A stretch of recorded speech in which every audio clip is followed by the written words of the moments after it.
Hey everybody, it's 8 o'clock and you're at the kitchen table. Talk from Fireground Training. Wow, I bet it would sound better if my mic was over here, huh? Hey everybody. Technical difficulties already, right off the bat. What's up? How's everybody tonight? Good, how are you? Surviving. Thanks guys, surviving. Nice. So tonight was kind of an open forum idea. Originally kind of going back to the beginning of what we used to do. Only because I feel like we keep coming up with these ideas and I feel like, you know, it's your turn to start a conversation. I was going to pick on Mike first, but Mike had the conversation last time. So great conversation. Lasted like 2 whole calls, but who's got something on their mind? You're welcome. Let's open let's open this whole thing up. Somebody had to have had something this week. What'd you say? Caller on line 1. Hey, Barrett, long-time listener, first-time caller. How Hi, are you? Dan Turner. I'm doing Hi. great. How are you? I'm great. I have a personal opinion that the Halligan bar is the best tool the fire department has ever made. Everyone loves it. Is there a tool that it is the only tool you could use for an entire call? What would it be and why? Ooh. And I can't answer the Halligan? You can. You can. I But, love like, my Halligan. No run out to the rig, swapping. It doesn't matter what you show up on in an engine, truck, tanker, ambulance, don't care. You got one tool. Let's do quick poll. Quick poll Okay. with everybody. So Mike Green, what's your tool? What are we doing? That's a better question. no. Anything. It's your Anything. go-to. Your tool that you grab knowing that you could do most 99% of things with it on the fire ground. Can we pick Barrett as that tool? That didn't take very long. I'm kind of flattered though, because if you're looking to get stuff done and then you're calling me, first of all, you're sorely mistaken. Second of all, still flattered. Mike, you want a second to think about it? Let's go to Tyler. Tyler, what's yours? I'd probably have to go with the Halligan. See, you shouldn't have fed us that line, Turner, but Right. I get it. We'll come back. Chad, besides Zero Helmet. I knew that was gonna happen. Pro bar, Halligan. I think pro bar. See what you did, Turner? Everybody agrees with us. I'm like, And I would say second up would be the pig tool. ooh, okay. We'll come back to the pig tool in a second. Kevin, besides me. I'd have to go with a Halligan or a flathead axe. Ooh, okay. So we got pig and flathead to mix it up. Jason? My hands. Ooh. No, I set got- of irons. Set of irons. I got- Oh my I was god. like, I think there's a joke here. I just don't know where to. I He's only figured saying it that was 'cause gonna He's left-handed. The themes here are so great. And okay, what'd you say, Chad? What's the tool in their pants? What? Say that one more time. Sorry. I said I'm surprised nobody said anything about the tool in their pants. Oh wow. And we're off the rails. 4 minutes in. 4 Doesn't get minutes anything done, today. so it's not really worth coming Wow. along. Yeah. Mike, did you come up with one? What about the radio? Does that count? Like, Are we not doing- like if you were doing Okay, overhaul yeah. with it and like, Well, ever since we all have the Halligan, I'll pick something else. There's not like 20 on a truck. Turner, for those of you listening to the feel like podcast it'll version work. of this later, Turner is using his radio to simulate bashing a hole in the wall for overhaul. It would probably work. It's just a really expensive overhaul tool. Pickhead. I don't know. Okay. All right. Since everything- Anybody got a runner up besides the Halligan? Actually, how about a pike pole? Because I'm short. It's a good reaching tool. Is there a gator back one? Yeah, I like that one. Ooh. A 6-foot New York hook. Oh yeah, what's that one you used to carry around, Barrett? New York hook. I'll take I had a that one. 4 foot though. So that's what I was going to get at real quick with the tools. So there's a guy from my academy class.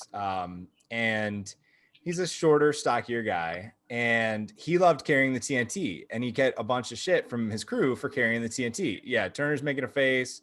looking for other faces. Nobody else is making a face, but Turner's is pretty rough. And they're like, dude, you are like 4 foot tall. And that's an exaggeration. You're not going to be able to open ceiling with the TNT tool. Why are you carrying that instead of a pike pole or whatever else? And so the first fire he went to with that crew, as his story goes, he climbed up on a dining room table and opened the whole ceiling. So whatever tool you choose. Now for me, the Halligan works really well because I'm 6'6". And that's why I also didn't, people were giving me shit for having a 4 foot New York hook. It's like, I'm already 6 feet tall. Why do I need a 6 foot hook? Whatever. So if you can use it. 12 feet of reach. What's that? The 4 foot hook. That's like 12 foot of reach with this a 4 foot exactly. Hook. So I'm good with it. So talk to me about the pig, Chad. Do you guys have one on Providence? Or do you have your own personal one? Nice. They're still chasing it around the yard.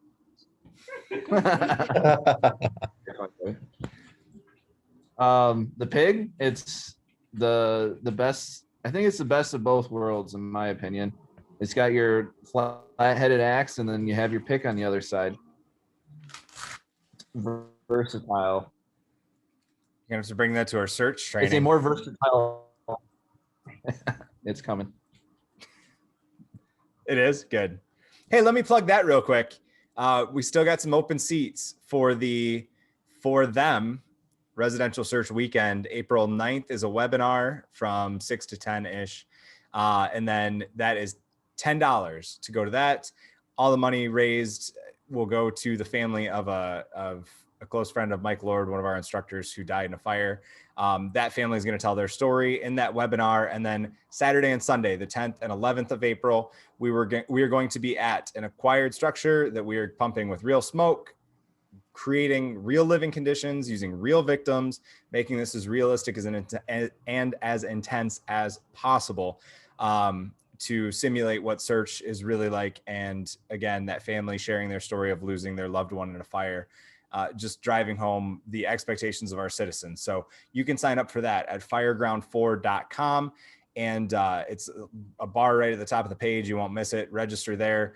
$10 for the webinar only, $100 for the webinar, and 2 days of training that were scheduled for 8 hours, but realistically we'll go as long as everybody wants to go, and we'll keep going.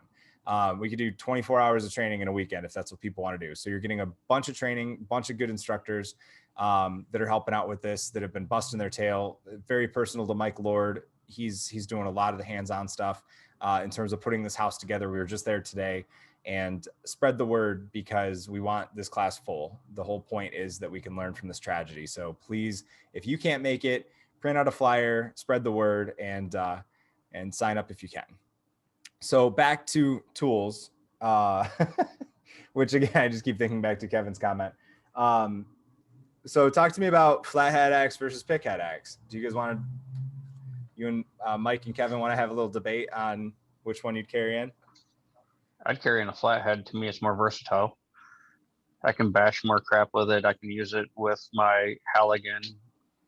It gives me a little bit more versatility. Plus, I don't have to worry about stabbing myself with both ends. Mike, what's your take on the pickhead? Or were you just genuinely picking it because? It was honestly a random thing. I do enjoy it. I don't know why.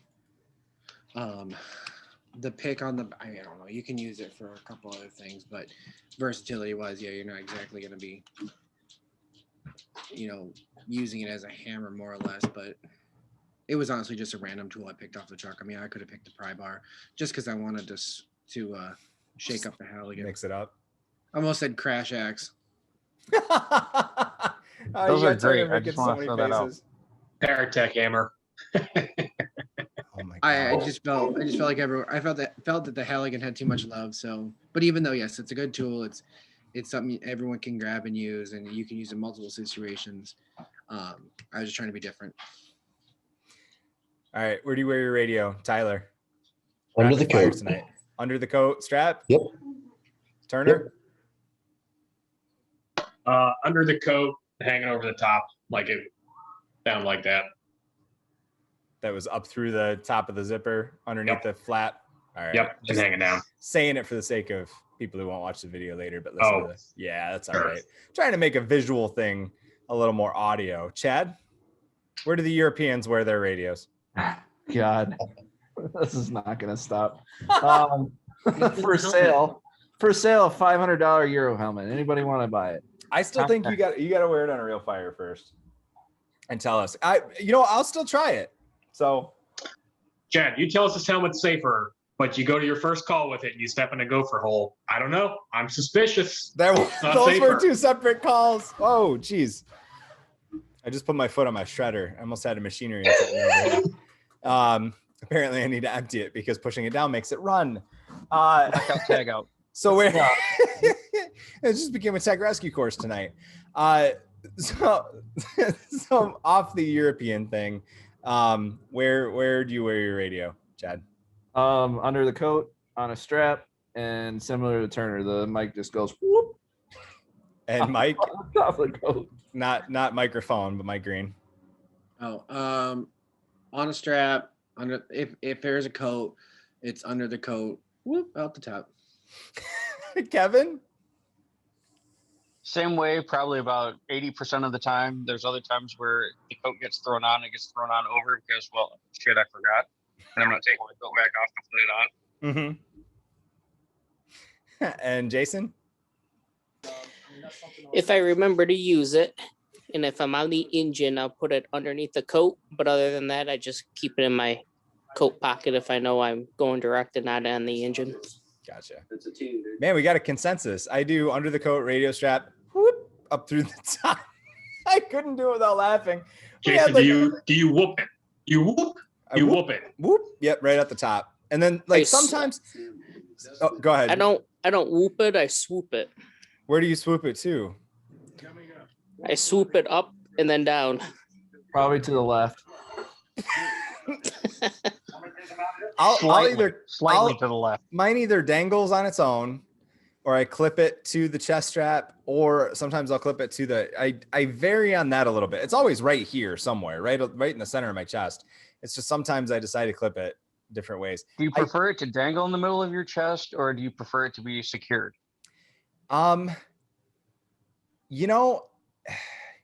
It depends on. I think it really comes down to how much time I have to do it. I don't mind it dangling. I kind of like it not being secured. And like when I had to call a mayday, it wasn't secured. I just knew I could reach here and it was somewhere in that area, and that worked evidently. I don't know why. I don't know why I vary, why I clip it sometimes and why I don't, to be honest with you. And now I'm gonna have to I pay always more secure attention. mine when it pops out. I've got that strap on the top of my coat there. Okay. And I'll just flip the clip and clip it right there, so I know exactly where it is every time when I grab for it. Nice. And I use even though I'm right-handed, I use my left hand on the radio most of the time because it's right there. Oh, okay. Gotcha. That makes sense. Wow. Huh. I'm a crosser. Similar to what Kevin does. I use a little clip that's above the radio pocket. Mhm. Clip it down there, kind of. Sometimes if it's loud or accidents, I'll clip it up to the collar of my coat. Okay. I've seen people do like the chin strap on the helmet. Does anybody do that? I noticed that when I clip it right above my radio pocket, I don't notice during the fire, but after the fire, when I'm watching my footage back and I'm looking at my camera, I realize how many times I key it up. Like every time I look down, my face hits it, or every time I put my arms down, my arms hit it. It just, it's just a key up for a second. Like, man, that's kind of a nuisance. I don't know if that's just me. That might be why I got let you. it dangle most of the time. If I can get it into a spot, because that's the thing is like if I turn my head this way, I'm bumping it. And then, so if it dangles, it's going to push away, but I know it's only dangling this far. It's still, I'm swooping to steal Jason's word. I'm swooping to grab it. So I know it's going to be somewhere right in here. And like I said, having that actual experience of having to actually grab it, I'm having issues over here. Stuff's happening. Lights, shredders, Ninja Just make Turtles. sure the dangling thing doesn't get in the shredder. Yeah, no, the dangly thing does not go in the shredder. Which reminds me I have to vacuum later. So is that your ex-girlfriend's name? I had like 3 thoughts that entered my head in that moment. and then remembered I'm streaming on Facebook. So as forgot a good about that. mentor of mine says, counsel, what the hell? Counsel advises me not to answer or something. So I'll just go with that. What other rapid fire personal preference stuff do we have? Oh, John came on. Let's ask about John, where do you wear your radio? We're doing kind of a rapid fire to see where everybody stands with the common debatable items. You're talking about my portable radios? Yes, sir. Well, Unless you're wearing a mobile, in which case I am incredibly impressed. No, I not yet. John Unroy style. Somehow, I carry them on a leather radio strap, but of course, for me, usually I used to carry 2 portable radios because I'd leave one on the fireground channel and one on the dispatch channel. Mhm. So they'd be on the outside of my coat, so I'd have easier access to get to them. Gotcha. What a twist. John, so you know your niece says hi too, by the way. What's that? Your niece says hi. Oh, hello. Hello. What was yours, Tyler? You had an idea for the next rapid fire? Yep, pike pole or New York hook for overhaul. Ooh. Oh, and we'll open it up to if anybody has any of the other ones, because I'm starting to look at some of these other ones and I really want some. So Tyler, I'll let you start. New York or pike pole? New York all the way. The pike, the pick always just gets stuck in the ceiling. It's a pain in the ass to pull down, whereas the New York hook has more of a blunt. It's easier to twist around and pull. Tyler prefers the blunt. Dan, what's your choice? Same thing. Also, I mean, definitely a lot of good benefits to the New York hook. The flat side's actually for getting under tin, being able to pull tin down. So you can go to the corner of a room, poke up, get up in the corner, and then pull that side down. So probably the New York hook. New York hook. Chad? The European. New York hunt. I can't help it at this point. I'm so sorry, yet I'm not. It's Did okay. you say the French hook? I don't know what that is. Actually, wouldn't that be a Papier ladder? Croissants. Croissant. No, I'd have to go with the New York hook. And it does a good job at doing the punch method. Mike? New York. John? Whatever the firefighters want to carry, because I'm not doing it. Nice. I knew. What did you have a preference, or did the New York not catch on at the time that, like, I know that it's been around, but it Yeah, seems like it's a trend now. Yeah, it wasn't. The New York hook was kind of making its way into our area probably about the time I was not doing that anymore. I prefer more of the closet hook, the shorter, the pike pole. Good deal. Oh, that reminds me of somebody on these next two folks' departments that has a closet hook. So Kevin, which one do you prefer? To stay in the closet. Well, I won that bet. Overall, I'd say either a New York hook or a shorter drywall hook. Okay. I like the big purchase with the drywall, especially on like a 4 to 6 foot pole, depending on what I'm trying to pull. But there again, if we go into plaster, like a plaster place or something like that, I want a New York hook for that. Just way better at penetrating through the ceiling, getting your hook in. And Jason? Doesn't bother me a bit. Any of the tools work. A majority of the people that I see that grab something to pull drywall, I always see them grab the pike pole, because we have a couple New York hooks on the truck, but people tend to forget that they're there. Okay. Do you guys have the gator backs down there? Some, yes. Yeah, we did Okay. it in Rossford. Some people really like those ones. Those were popular at my last department up in Alaska. They really like those up there. I think the only reason that hasn't caught on for us in Toledo is the fact that we get a disproportionate number of, like, first of all, the old lath and plaster. Second of all, the chicken wire lath and plaster, which is just so much fun. Sucks. Oh my God. And that's where, like, the New York hook has been pretty good. But I would be interested to try like a Boston. Is it the Boston Rake that I'm thinking of? And then there's a new char tool too that I'm curious about, but Turner's shaking his head. I want to make sure I'm thinking of the right thing. Yeah, the Boston Rake. I'm really interested to try that. And I've been constantly, he's doing it with his hands. Well, that sounded weird. But the number of tools I want to purchase that I have no business purchasing while I'm still on an ambulance or still in staff. But the Boston Rake would probably be my next one just to give it a shot because I'd be really curious to see how well that does. I'm not sure I know what that one is. That is, it kind of looks like almost like a sickle. I'm going to share a picture of it in the chat. Very popular in Or at least a link. We're gonna say very popular in Boston. In Boston, Dan. The New York hook, you know where that comes from? Philadelphia. Yeah, little known fact. Oh my gosh. What was the first department to buy the Halligan bar? Ooh, was it New York? I know Halligan came Nope. up with it, but it wasn't New York then.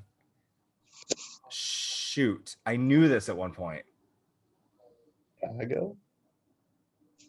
Anybody? Boston. No, that's Ah. right. Hmm. Damn it. Good New quiz. York couldn't purchase it because it was a conflict of interest because of Hugh Halligan still being on the department at the time. So the guys had Gotcha. to take out of their own fund and buy their own for their station house. The city wouldn't fund it. Nice. Cool. And now some of us just buy them on our own anyway because we have an addiction. I think I've had 3. I lost 1. I think I still have 2. And I bought one for Dan. Has for anybody his ever birthday. tried the bad axe? Yes. I've seen a cracked And? one. Oops. It works. It's heavy. God, it's heavy, but it works. I've always been curious about it. It looked like it'd be a pretty workable tool, but for $300, it's also a really Yeah, no expensive shit. one when a pig's a whole lot cheaper. Yeah, Butte bought them. My irons are a Pro Bar, and then I do have a Max, one of the Maximus bars, but I use my Pro Bar primarily, and then an Iron Fox axe. I love my Iron Fox flathead, obviously because it's irons, but that thing is a beast. anyone running a sledgehammer with their fourth launcher kit? When I had my second Yes. set of irons in my car, yes, because Harbor Freight had them, and I'm like, well, I'm just gonna buy one of those instead of getting another axe. You guys do run that? Our Kevin? two medic units actually have a set of irons on just in case they get that. Hey, we're here and we got to force the door to get in. So we put a set of irons on both, and those are a nested sledgehammer and Halligan. Nice. Yeah, same with my medic unit too. Ooh, let's do that then. Medic units fire equipped or not? Because I've heard that some of the places aren't, even though they're fire-based EMS. So do you guys have like SCBAs and stuff? Tyler first. We just started going to it. We have 2 staff medic units. One is fire equipped, so we have SCBAs and we keep our gear on there. And that's actually our RIC crew. And the Oh, other okay. medic unit cross staffs the ladder truck. So they leave their gear on the truck. Gotcha. Okay. Turner. Yeah, we do. They have SCBAs and then irons on there as well. Like Tyler, they operate as our 2 out. If the ladder truck or the next in engine's going to be a minute, they'll designate the ambulance crew out. Gotcha. Chad. Current ambulance, no, because we're limited on space, but the new one that's hopefully coming next month has space for all that stuff. So it Nice. will be. Mike, even though I know the answer, I'll let you answer. Are you asking if our engines are ALS Medics. equipped? No, wow, you were. What's up, Ben? Mike was zoned out. That's okay. He's drinking wine again. If your medic units are equipped to go to fires. Yes, as they should be. John, because I cut you off earlier. Yeah, we have SCBA on ours here, but mine's not so much for the fires, but sometimes you go to those CO alarms, you need to get into the patient. That's the thing that kind of blows my mind when it comes to the places that don't have SCBAs in their medic unit. It's like, why, if you're fire-based EMS, I just don't see the reason why you wouldn't, unless you're really limited on money or whatever. But still, like, how many, if there's SCBAs on the brush rig, maybe it's worth moving them over, at least have the option to move them over. Kevin and Jason together, you guys can, if you want to owe each other a Coke, you can say it at the same time. I'll let Jason take. Okay. Our new medic unit, we have a bracket that we got to put on the medic unit for 2 SCBAs, but our old medic unit does not because of space. Okay. So there you go. So space being a reason, but you know that you guys are, I mean, usually, well, are there SCBAs in the life squad? There are, right? No. Really? Huh. I mean, I didn't know what the different versions of that was. Are they just EMS then, or is that just a space thing on the life squad too? Life squads technically, when they're assigned to it, aren't allowed to do firefighting operations. But what about that CO situation? That's where we're getting into the weeds a little bit there. Yeah. But they're also going to have space or constraints too, though. I mean, look at the amount of cloth that they put on those. Plus, they always carry their gear, so that back compartment's always full of their gear. Mm-hmm. So, I mean, look at the amount of equipment just any department carries on EMS. Space is always a huge issue on the EMS. I know we carry them on the life squads, but it's just a matter of actually, again, we're not there for fire, but we have them in case we need them. Or part of our assignment too is that if we're on the life squad, the one time we do don our SCBAs is a high-rise assignment. We're going to the forward operating base. Don't quote me, 2 floors below the fire. This is why I have a cheat sheet for myself for high-rise fires, where we set up the EMS sector up there. So obviously that's not an issue for everybody, but if you do have like a shelter in place situation or something like that, that'd just be another consideration. But like you said, Kevin, it's getting into the weeds and how much space you have, how much, for some departments, how much money they have to be able to buy a couple more packs. So again, just talking about options. Welcome, Dan. Hi, brother. Hello, everyone. Are you you're at work. I was like, I'm trying to figure out where in your house you were.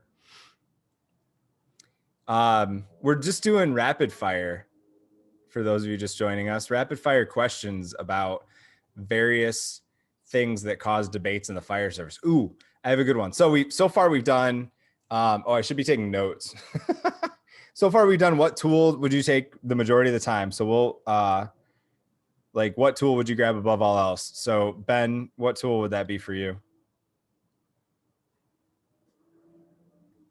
Without a doubt, I mean, I'm going to take a bar. That's probably, I think everybody and their mother. I think that goes across America. Like if you were to rip everything off an engine and just put Halligan bars and New York hooks, I don't know what you guys carry, but at least on the East Coast, everybody and their mother's showing up with a bar and a New York hook. That's at least for, I would say, a majority of my area and like other counties too, like East Coast all day, man. Everybody's got a hook and a bar. Man, I would have lost that bet. I was going to guess a 24 duo safety every day of the week. I knew I was thinking he might say a ladder, but it is hard to overhaul with the ladder, on the second floor. Dude, the stairs are there, I'm taking them. Even though I'm the ladder guy, the stairs are there, I'm taking them. I'm just saying.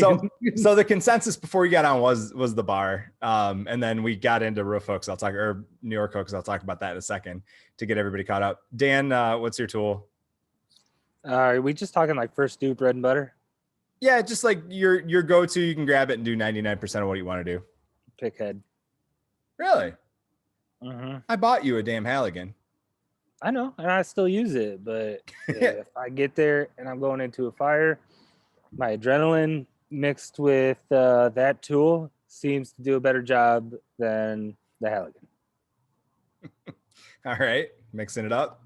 Most of you and Mike had the same one.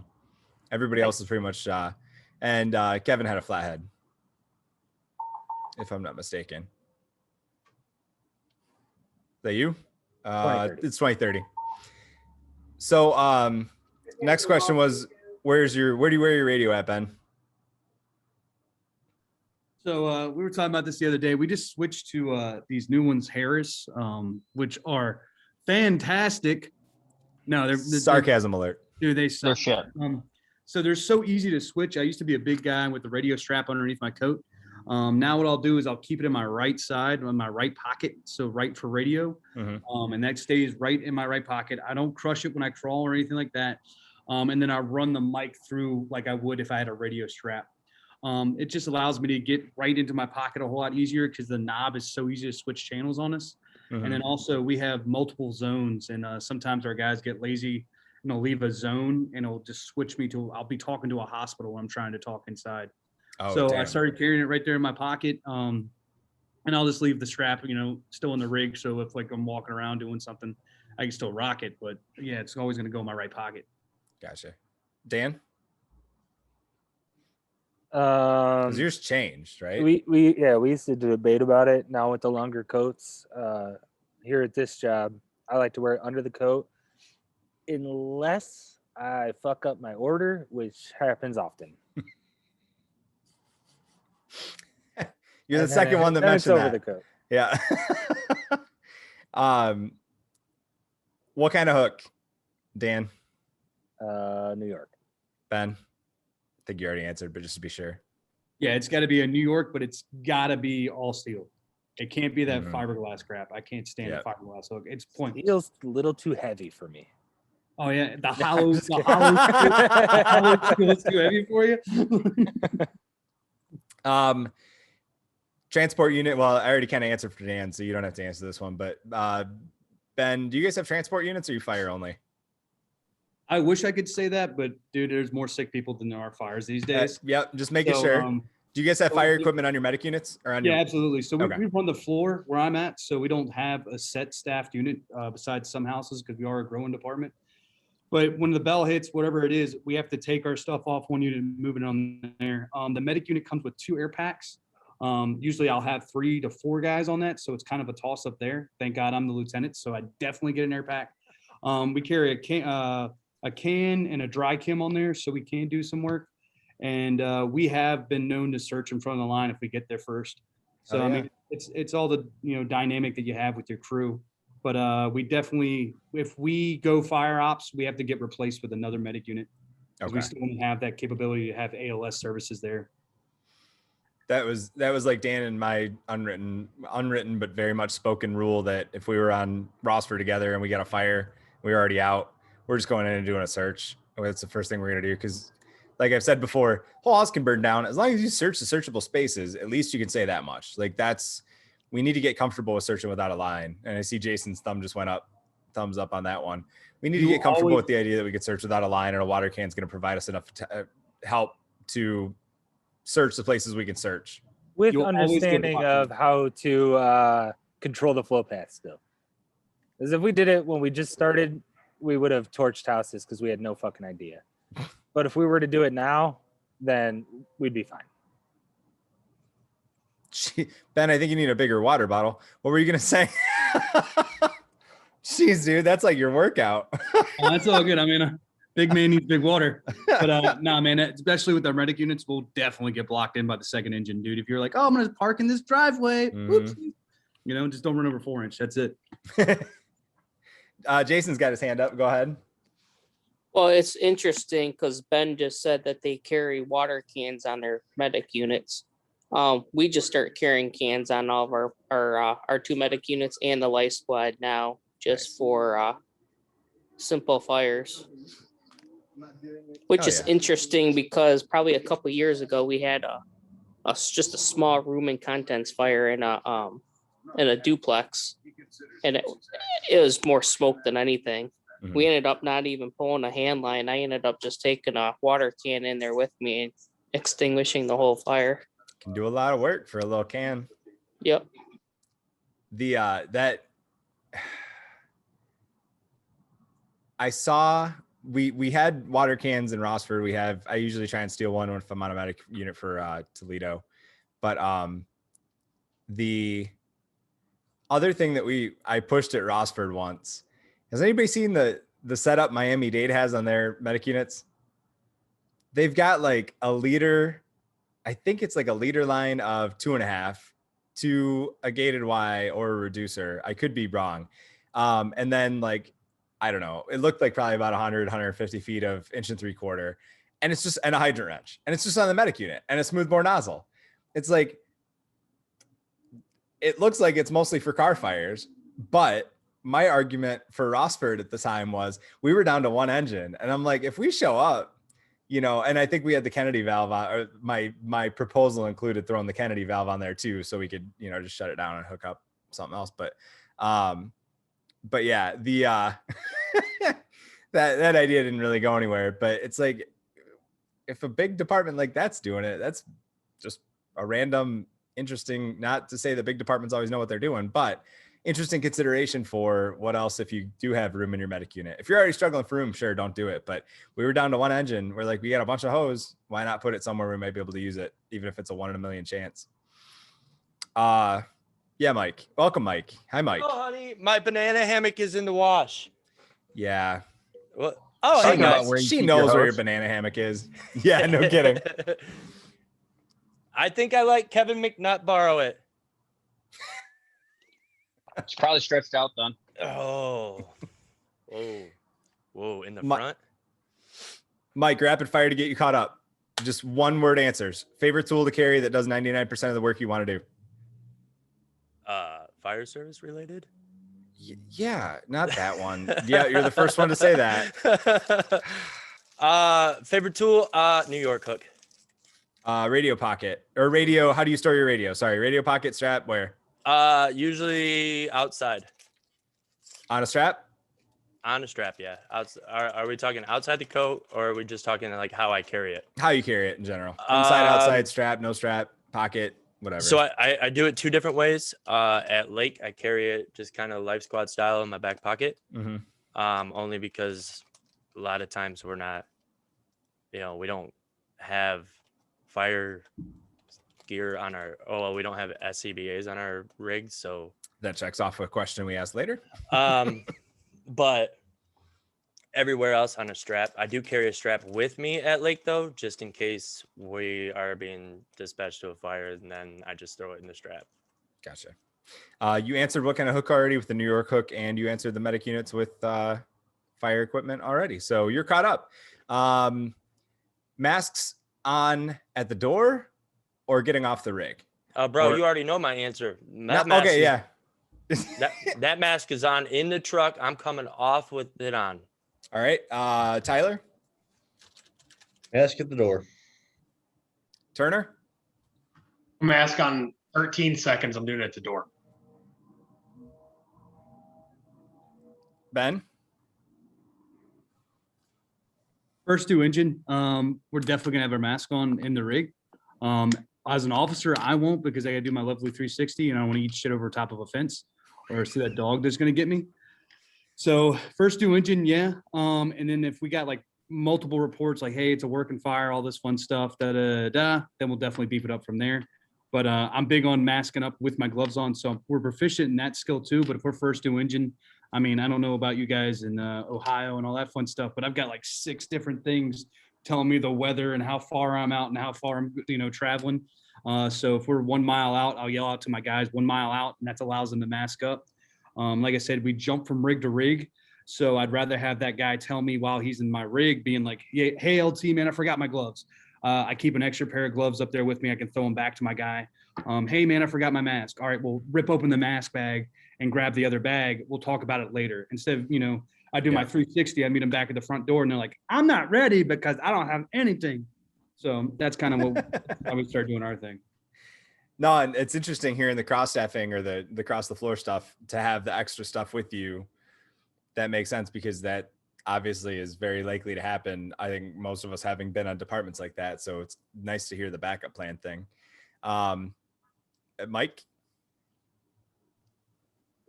Door, but it's out of the bag, hanging, ready to go.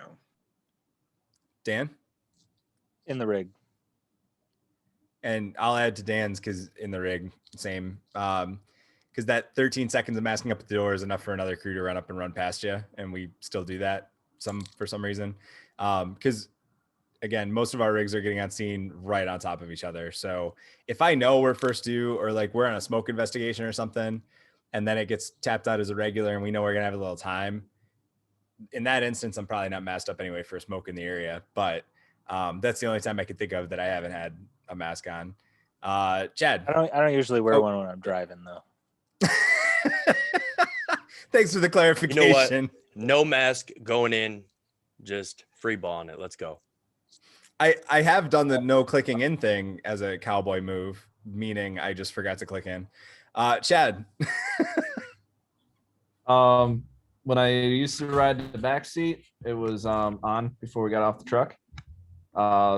Nowadays, I try to click it into the regulator and it hangs. And then it would be at the door. Good deal. But Mike. Oh, yeah. I was an ad, but I haven't seen the inside of a fire in a while. So you got to get that helmet tested. That's all.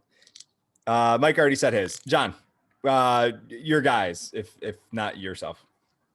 Well, I used to do it in the truck. Okay, cool. I think most of the guys here at the new department are in the truck. My old department in Alaska was in the truck as well. Okay. Yeah, it'd be really cold to have to put it on your face after being outside. Well, the problem we always ran into there is they would, if you got them on, and they would freeze up the valves and stick open to flow. Damn. Here, I was So just we joking. have hair dryers on the truck that we would have to thaw them out, the regulators, so we could use them. Damn. Some of us just have blow Alaska dryers. for sounds other like reasons. it sucks.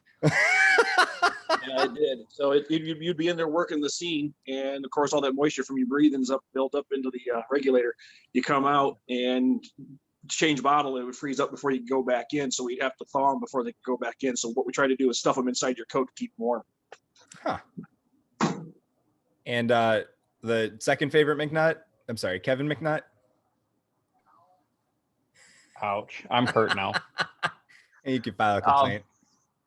It depends on what position I'm riding. If I'm riding officer seat, it'll be mask up at the door. But if I'm riding the back seat, depending on the call, if I know it's a working fire, I'm probably coming out with a mask on. Yeah. Same with you, Jason, or a different mentality there? Oh, mask up at the truck. And then Kaminsky probably has the same answer as a couple of us on here. But Matt, we're doing rapid fire, like hot topic questions. Where you mask up, in the rig or at the door? Or if you've ever had something different than you do now.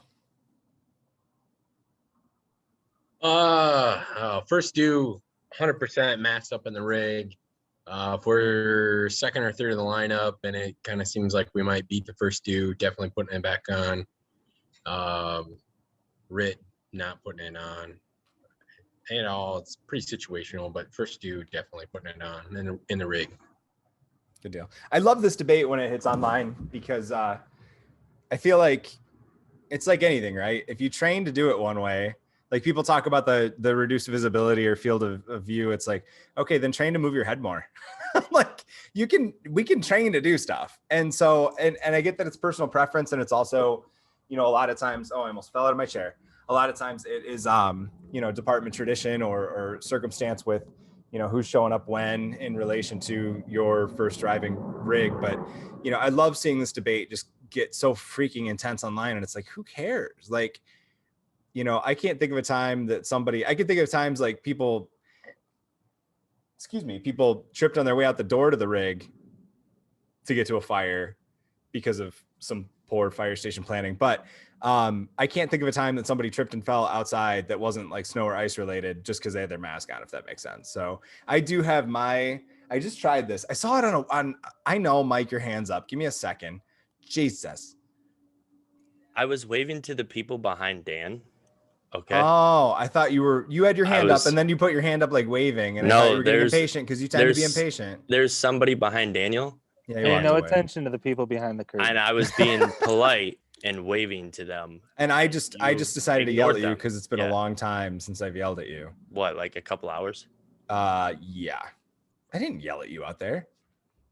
Twice. I don't think. Anyway, so I got a strap. Was it on this side? I think it's on this side. I haven't messed with my gear in a little while. But I got a strap, and then it's like a release clasp with one of the. I had to put something on, so I got the remove before flight tags, and you pull it, and your mask unclips. So instead of like throwing it over my shoulder like I used to, and then swinging it back around, I'm trying this, and I can't remember what training page posted it, but I'm just experimenting with it because I like having it clipped out of the way where it's not going to drag if I get down to do something or whatever. So we'll see how it goes. Anyway, it's no Euro helmet. What other, give me another hot topic, something that pisses people off. You ignored my hand raised. Yep, I did. Mike, you have your hand raised. Go ahead. I just want to say, I feel like Ben doesn't even need to wear a mask because of that stash. The fire just goes out when he shows up. He shows up and it's just like, I'm done. That stash is too much. There's going to be a weird man crush tension that happens when we have this 100%. training. Ben comes in. 100%. I'm touching it. I'll do it all day. Upon further review, Turner and Ben, you guys have to stay at a hotel instead of my apartment because I'm a little concerned Mike's going to show up. You remember, like I told your woman, don't look out the window. Mike's just got to take one of them home. It's fine. Who, I can't even say that. I want to, but I'm not going to say it. So, God, those moments that you start talking and then you remember, once again, you're streaming on Facebook. Give me another,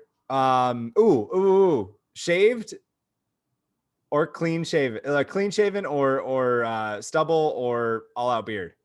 Do you really think it matters? Bring All the out beards. Beard. If you Seriously don't have a consider going to beard, the blue you're not a team, man, fireman. just because they can have beards. I want a beard. All right. Lots of talking. The more Vaseline, the better. Yeah, always. That's just a general life rule.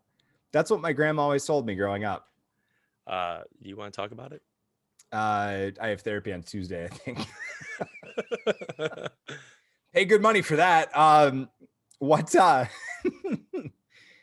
So like, what about the stubble in the volunteer world? How much stubble is like you're holding that against somebody? Are we going with the NFPA 1/4 inch Sure. or 1/8 inch? I forget what it exactly is. I it's forgot. I think No. it's 1/4 inch because I think even when I did asbestos, you couldn't have over a 1/4 inch. And he was doing as best as he could. Mm-hmm. Mm-hmm. Thank you. Mm-hmm. Getting off So- the call. I'm assuming everyone was Wow, laughing. dad joke. It's just that everybody was muted. Nobody laughed. Ashley laughed if that makes you feel better. Yeah, it does. Your wife is a saint. He's used to women laughing. Wow. Damn. Wow. Gosh, I love when Cap just throws in a quick jab, and it's always like a real quick one, and then he's out. Ooh. Wait, which one did I ask right before? Did I ask one and then you reminded me that your hand was up, Mike? Or did I? Nope, I interrupted you. Perfect, as you should, and as Chad should do more often. Oh, look, he's about to do it. Chad. Nope. It's like waiting for like an animal to do something exciting in nature. It's like Chad goes unmuted and I'm like, oh, something exciting is about to happen, and then no. There's a girlfriend joke in there, Barrett. Okay. And now people are laughing. Yeah, no, that's true. And sorry, I got an unrelated text message that I can't read. It's so You set that up. I know I did. Chad's crying laughing according to his emoji. So mid mount or side mount pump? Mid mount. Tyler, what's your preference? So far I've really only had a chance to work on top mount. That's probably better. The new rig we just got the township and the new rig that's coming in here go both side mounts. Oh, so low mics. One thing we did at the township, the officer side has a camera with a screen on the driver's side of the pump panel. Oh, interesting. It's just so you can see that what's going on the other side because you have a big ass truck in your way. Yeah, makes sense. Interested to see that. Turner. Side mount. No top mounts. No comment? No top mounts. Oh, Side no mount. top mount. Side Okay, mount yeah, only. yeah. I thought you said no comment. I'm like, geez, touchy subject, dude. What the hell? Ben? Yeah, I'm gonna go side mounts all day. Dan?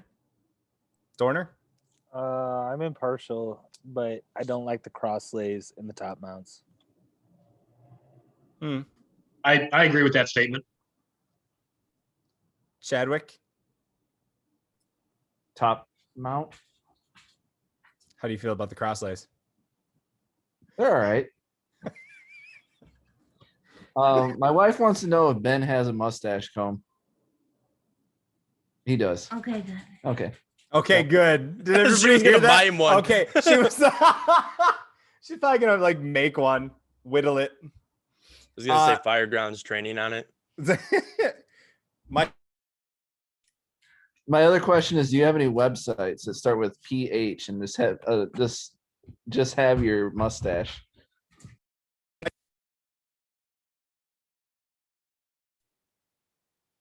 H. Or Nah. OnlyFans? No, not my Oh. fans only. Not yet. I gotta get it up there. But I mean, maybe if you look up like Dr. Mustache or Mr. Mustache. Gotta go. Was that your wife asking again, Chad? Yeah. I love you, Dan. She said yes in the background. Oh, I think there we go. Chad's asking and just using his wife as a cop out. That could be true also. Chad, you got started with asking for a friend. Asking for a friend. No, I'm kidding. What? Asking for myself. Who just left? Dan, my brother. Dan. Oh. Gotta run. He's going to be a hero. He You is guys going know to he be works there. at Toledo Fire, right? Oh my god. What? The Toledo Fire? The Toledo Fire. The Local 92? He out there. my He's gonna go Jobtown. what Did were I we get talking that about right? before this? Yeah, you Is did. that the right local? You were talking about side mounts. Oh yeah, or- Tony or Mike. We're already listening to you, Mike. No, you already said Tony. All right, Tony. I would say normally side mount, but Chad has me on the top mount in that doesn't matter where you park the rig, you can see the whole rig. Chad doesn't have me on the top mount, Mike. There you go. Everybody chime in. Uncle Chad Tony. has almost convinced me on how do I say it? Fuck you guys. Tony's a power bottom. Oh my god. Chad has demonstrated the tactical efficiency of the top mount engine because you can see the entire fire scene instead of having to worry about where your rig is parked if you're the pump operator. And with that, I'll stop. I got a comment from Wes Wagner on Facebook. What about the top mount with crosslays under your feet? I think yeah, you got a thumbs down from Kaminsky. Chad, what's your take? Under the feet? That seems like a bad area. It seems like an OSHA bit. Like, Good thing we're it exempt. seems like the gopher hole incident, but off the side of an engine. Fair enough. Matt, top or side? Definitely side. Like I can see your point where you got good situational awareness on the top, but the side, I mean, just from a safety aspect, like I can't think of how many times we've been on scene and water's fucking everywhere and it's, 10 degrees out and everything's covered in ice. And I can't imagine climbing up and down that fucking steps to get up there. That'd be a disaster. And then you got the crosslays coming out at your feet. That's even worse because then you're going to trip on that shit. I got Eric Thiel who just posted nope, and I'm not sure which part of the conversation he was posting nope about. So Eric, if you're still watching on Facebook, you can click the link and hop on and join us, or at least tell us which part you were saying nope to because I lost track. I know it was a minute ago. Mike, top or side? Which Mike? Green, sorry. Top. All the way. Lord. I'm like Dan, I'm impartial to it. Top, I kind of picture myself with a sweet mustache like Ben and like a stogie out of my mouth when I'm older.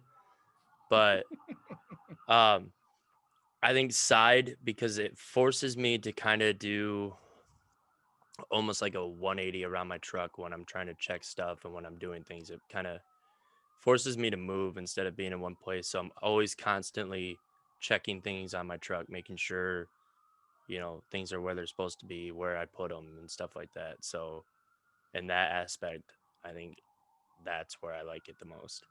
Got some clarification from Eric. He was saying nope to the cross lays under your feet. And Ed Brown commented top mount with a rear pre-connect forces the driver to pull past 3 sides look and leave room for the truck. That's one of our engines at Lake. That's what it Is sounds like that. So I know like our training truck out there has cross lays right next to the top mount, and then we have hand lines in the back, which if we didn't have cross lays in the front, I'd be okay with the hand lines in the back and the top mount at that point. And Chad, you got your hand up. That was just ask Mike if someone's going to Job Town, or is that you? Oh, that was me. My Do you window's have, open like, because it's so sound nice effects? out. I don't know who, I think it was the Life Squad. Yeah, no, it's the sound effects playing in the background. Like this is a virtual background too. Oh, somebody's using the Euro siren. Chad. No, that was Mike earlier. Oh my I was gonna say, you didn't hear me and Baker do that earlier? No, I didn't hear that earlier. I'm trying to figure out who that was. I don't know who it was. It might have been somebody from outside the city going to V's.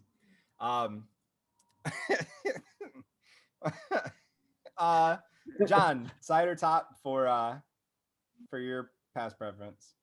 I'm going to give you the chief answer. Whatever will allow the truck to fit in the station. Damn, there it is. I was waiting for that one. I was waiting for either that or turning radius. I really want to give a try to a rear mount pump. Ooh. Where you can have it on the side, but at the rear of the truck, so you could still step 2 steps to the right and look at the scene if you needed to. I've wanted to try one of those at every department I've ever been at, but I can never get buy-in from the rest of the crew to do something like that. Because it looks like you're playing with the engine's butt. Yep. The other thing I saw, because I've done a lot of research into these pump locations. I've seen side mount elevated where it was on the side, so you didn't lose the walkway space, but there was a platform built that you could stand on to look over the truck. There is a department in Michigan that has a elevated rear mount. It's actually at the rear of the truck, and there's a staircase that goes up both sides. So it was like take your top mount, but instead of having it in the middle of the truck, it was all the way at the end. So there's been a couple, and then there was another one out there that was on the officer side. So that way, when you set up the defensive position, your pump panel was away from the road, so the engineer wasn't standing on the roadside. That's interesting. So there's a few different ones out there. Awesome. And real quick, John, do you guys are all of yours enclosed then because of the temperatures? No, actually, when I was in Alaska, all of ours were open. Or were they? Okay. Wow. We had heated pump compartments. So, I mean, we actually had heaters in the pump compartments that would circulate warm air around with a fan to keep it from freezing. Some departments actually had heaters that were fuel-fired heaters, like up in the more interior regions, the Fairbanks area, because they get down to -40, -60 degrees. And so they would actually have, it was kind of scary to have a burning unit inside your fire truck, but that's what they had to do to keep it to the temperatures. Thank you for saying burning unit. I just remembered I have to make a doctor's appointment. Chad, your hand's Good. up. I was gonna say what John was saying is took a pump class down at BGSU once, and somebody had a brand new rear mount truck, and I don't remember who it was, but it was definitely interesting, and it piqued my interest for a little bit. So you're intrigued by rear mounts versus on top. You're the one that's on top, so.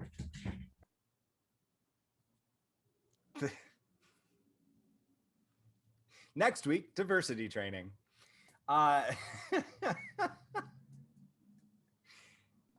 Give me another hot topic. Give me another hotly debated. Diversity and inclusion. Oh, geez. You want to do nozzles? Yeah.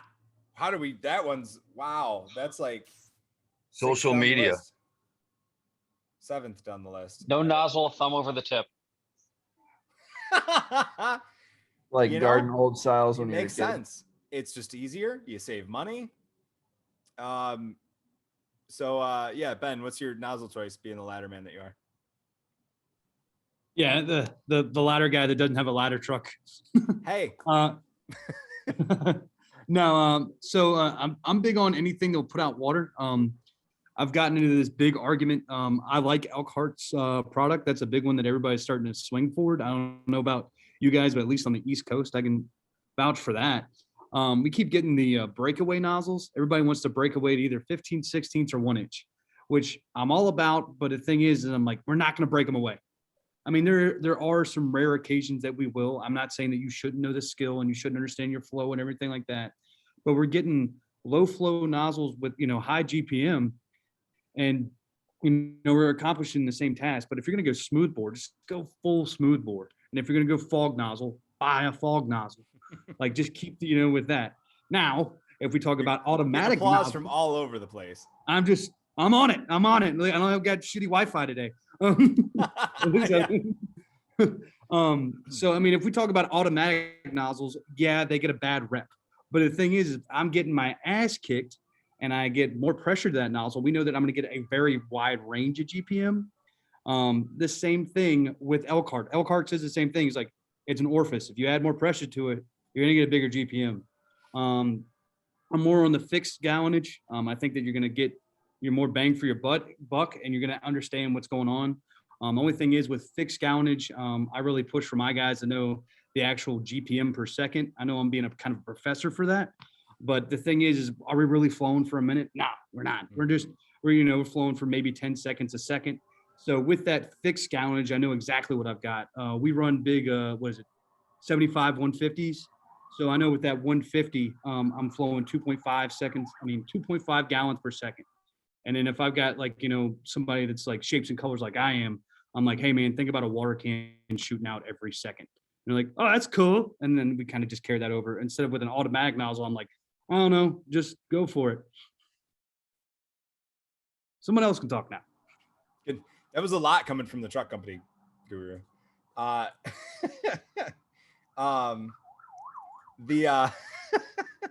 got one quote. Eric is still listening. Eric Thiel, smooth bore 7/8 from him. Tyler, smooth bore or fog nozzle or anywhere in between? I personally don't have a preference. I'll use whatever I have available to me. But if I had a choice going into a house fire, I'd go smooth bore 7/8. Turner? Personally, I don't have a big preference, but if you're going to be a smooth bore person, have a good reason why. Honestly, I don't have a preference either way. I know there's a lot of argument for smooth bores, like I said. Again, be able to defend your reasoning. As long as water comes out at the end of it and it's an adequate flow. Pros and cons to everything. Yep, for sure. Looking for something that's going to put the fire out at adequate rate that won't. Chad? Sorry. Smooth bore to the door. Smooth bore to the door, is that what you said? Yeah. Nice. Yeah. Smooth bore over combination. Tony? Every day. I'm going to disagree with my captain and say combination nozzle. I think what it lacks in penetration, it makes up for in versatility. If I want to vent a room, if I want to provide a water curtain or be able to protect another crew without knocking their shit all around on them, I can put a medium fog pattern on somebody and not knock them across the room. But I like the versatility of a smooth bore or of a combination nozzle. Matt Kaminsky? I don't know that I care enough, to be honest. That's fair. I mean, water on the fire is water on the fire. Sure, like Daniel said, you can make an argument for anything, and there's pros and cons as long as you have legitimate reasons. But I mean, I know in some houses you go to, like the short bank will put the combo on, the long bank to put the smooth bore on. I don't know that I care enough. Mike Lord?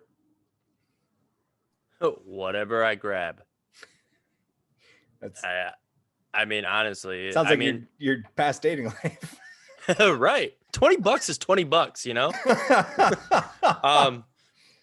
No, if I had to jump off the truck and pick whatever, I'd go smoothbore just because I'm not gonna work as hard, and That's not usually a problem for you, is it? no, I mean it's pretty smooth and I don't work that hard. But no, I think I would grab, that would be my preferred thing to grab. But like everybody else is saying, water on the fire is water on the fire.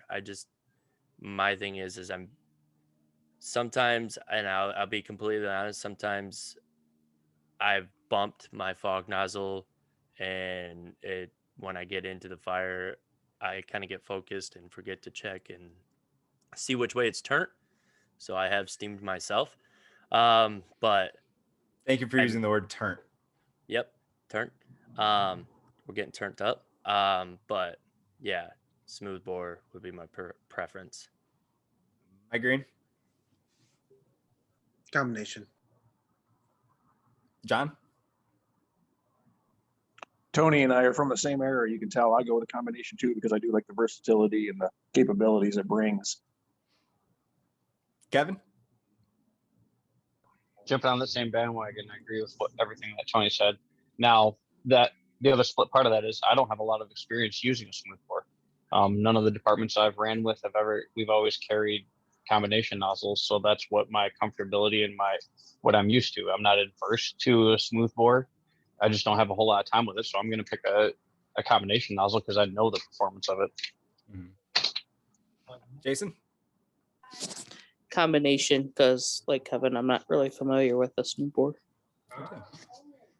I used to be on the smoothbore bandwagon. Of course, smoothbore for high rises. I'd highly prefer smoothbore for the 2.5, just for the sake of nozzle pressure. I have used the breakaways because we do have breakaway nozzles. I don't think the stream is as good, as weird as that is to say. I feel like you lose some of the penetration that you get with a straight smoothbore. So I agree with you, Ben, that if we're going to do smoothbore, we might as well do smoothbore legit. So most of the time now I just leave it combo. I will say, like, I have seen that it's possible to, open, not that we do half bail very often, but if you want, like, if you have to spray somebody down or something like that for whatever reason, half nozzle has a similar effect to the fog nozzle. And then with ventilation, I found that if you're doing circles, that entrains enough air that you're still doing hydraulic ventilation. So I think there's some flexibility there, more than the smoothbore gets a lot of credit for. But I think, especially in our area, it seems like the combination is the go-to. And so that familiarity becomes a huge part of it. If you already know what to expect, you're good to go. I think the big thing is whatever you take, let your driver know. Or if you change it, let your driver know. So you're not getting your butt kicked or not getting enough, depending on what they think you took. So I do not claim to be an engine guru. And that's not my forte. So next question is engine work or truck work? Tyler, regardless if you have a ladder truck, because that doesn't really matter. What work do you prefer to do? Engine work. Go inside, put the fire out. Ben? Practically rhetorical here. So I'm big on inside truck work. Even though I'm the ladder guy, the reason I do ladders is so I can go inside, so I can do it quickly. But like search, opening it up, searching in front of the hose team, depending on how you operate, having a doorman, because the engine company doesn't know how to, work a Halligan bar. But I mean, of course, where's the on switch? Yeah. Of course, with an engine company, if you know what you're doing. But truck work, if it's inside truck work, I'm not big on standing outside and cutting a hole. Like, I think that's pretty boring. Chad? Engine work. Tony? Engine. Mike Lord? I'm with Ben. Inside truck work. Turner?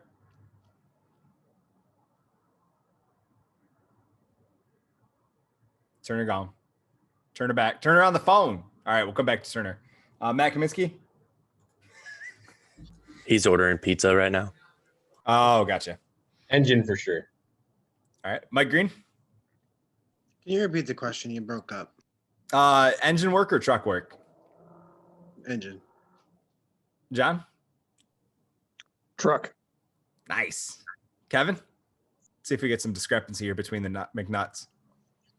Don't give a shit. It's all got to get done. Ah, you don't have a preference of which one you prefer to do, though? We don't get 30 fires a year. Okay, but in training, even training is more fun one for the other, depending on which one you're into. No, because I like breaking shit as a truck company, but I like lighting shit on fire as an engine company. So, and it's amazing you guys don't get 30 fires a year if you're lighting shit on fire What on your engine company companies. light shit on fire? You've never been to White House. I'm just kidding. I'm just kidding. What a twist. There goes my job. I'm just kidding. Jason? Engine. Nice. I am kind of on the page with Ben and Mike. I'll get even more specific. Like I like the engine stuff, but I much prefer the outside vent position, which we don't usually use that phrase here, but I love throwing ladders. I love getting in and doing the truck work inside. I don't like being tied to a hose if I don't have to be. And Eric Thiel posted either, as long as it's not the medic unit, LOL, or the med unit. And that's where I'm like, I'm okay with being on a medic unit, because that means if we're just utility players, depending on what department I'm on, or depending on what we're pulling up on, or if we jumped it and we're not really assigned with an engine company, we can end up doing search on the medic unit. So sometimes it's finding the silver lining of the big red box. That's a good point there. I wanted to say medic, but I didn't want to get the EMS shit. So no, you're fine. I prefer EMS it gets you because of kicked. that reason right there. You're not dedicated to something. You are, hey, the 2 medic guys come over here and do this. I love being in the medic and volunteering to do a search. You got 2 people for most of our houses. It's fine. I mean, yeah. I mean, Mike's right. I think we've done that a couple times with Rossford, going to like Perrysburg on the medic unit. You show up, and I know we're driving there like, oh man, we're gonna be rehab, but then end up there like, you guys are gonna be search, and we're like, heck yeah, let's go. Well, and you're not supposed to be driving. How many times have we had this talk since that auto aid started? People thinking that you're going there as EMS in case you have a firefighter, or more importantly, first a civilian. But like trying to defeat that rehab mentality. Oh, I hate that. Go there expecting to do something. Not you. I know you do. That's why you're here. That's why you teach with me. But like some people just think, oh, we're the EMS crew going to the structure fire. We're just going to be rehab. No, you might have to throw a ladder because somebody's jumping out the damn window. Kaminsky, I think I talked over you at some point. Did you have a thing to chime in with? No, I was just reiterating the EMS gets you picked phrase for this group. The EMS what? Gets you picked. Oh, kicked. You know what? No, we don't. As much as we joke, I mean, I liked hearing Ben say it too. We do have more sick people than we have fires.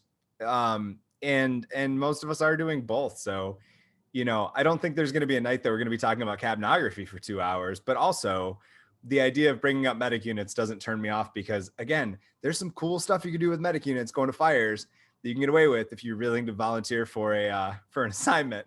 So, you know, there are benefits. You just have to find the benefits. Mike. So yeah, you guys should check out this waveform of capnography I got the other day. And you're kicked. You can always bring Josh on. You can talk about having a transporting engine again. You know, and that we still haven't gotten Kelly on board with that. I don't think. I think he's still trying to persuade him, but we'll see.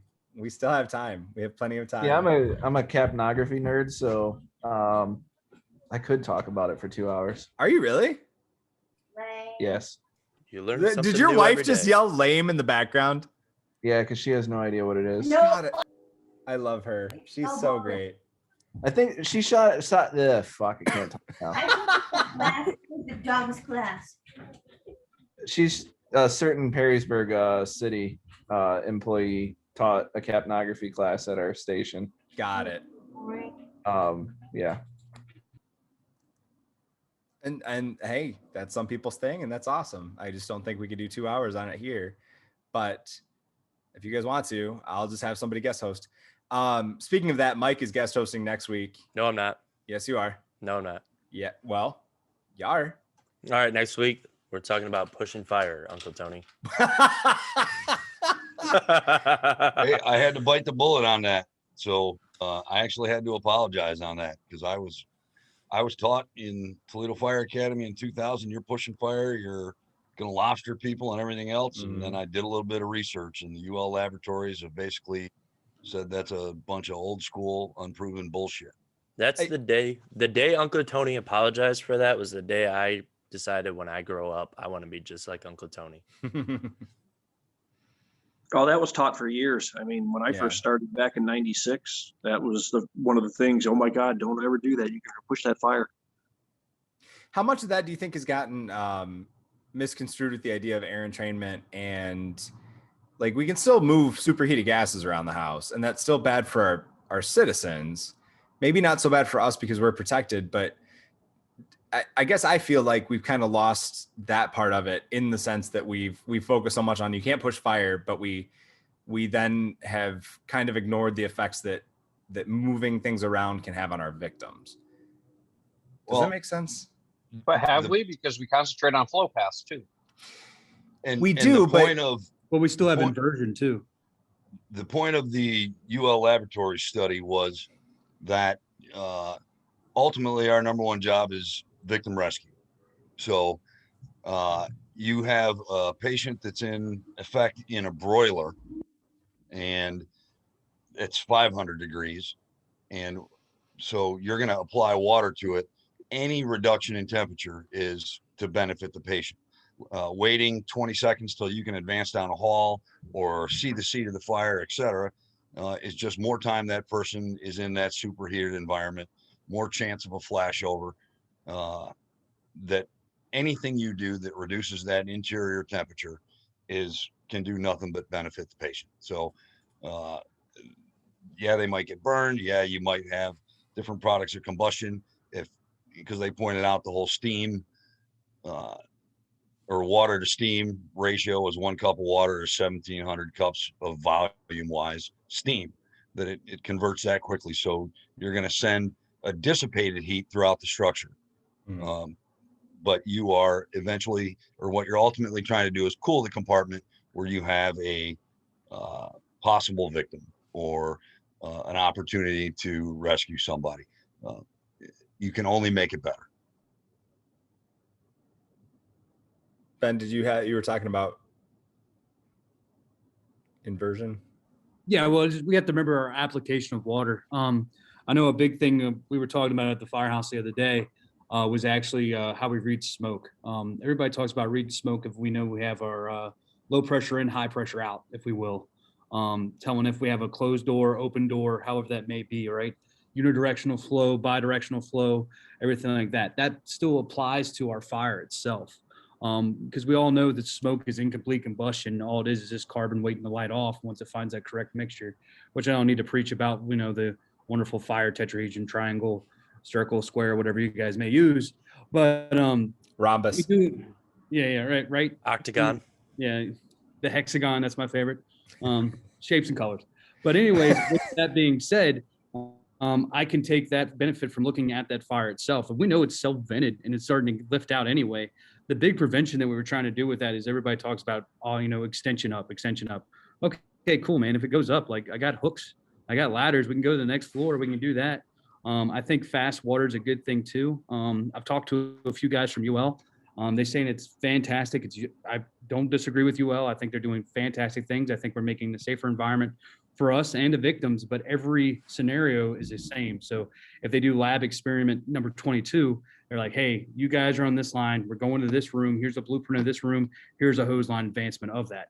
So it's a constant study. There's a lot of variables into it. And I'm not the guy to kind of really deep dive into it because I guarantee somebody would rip me apart. And there's some things I think that fast water is our best move. Talking about moving fire, I believe we can move products of combustion. I don't think we can move flame itself. And then when we were talking about water earlier, water on the fire is definitely going to make a better result. Am I going to have steam conversion? Absolutely. How do I prevent steam conversion? More water.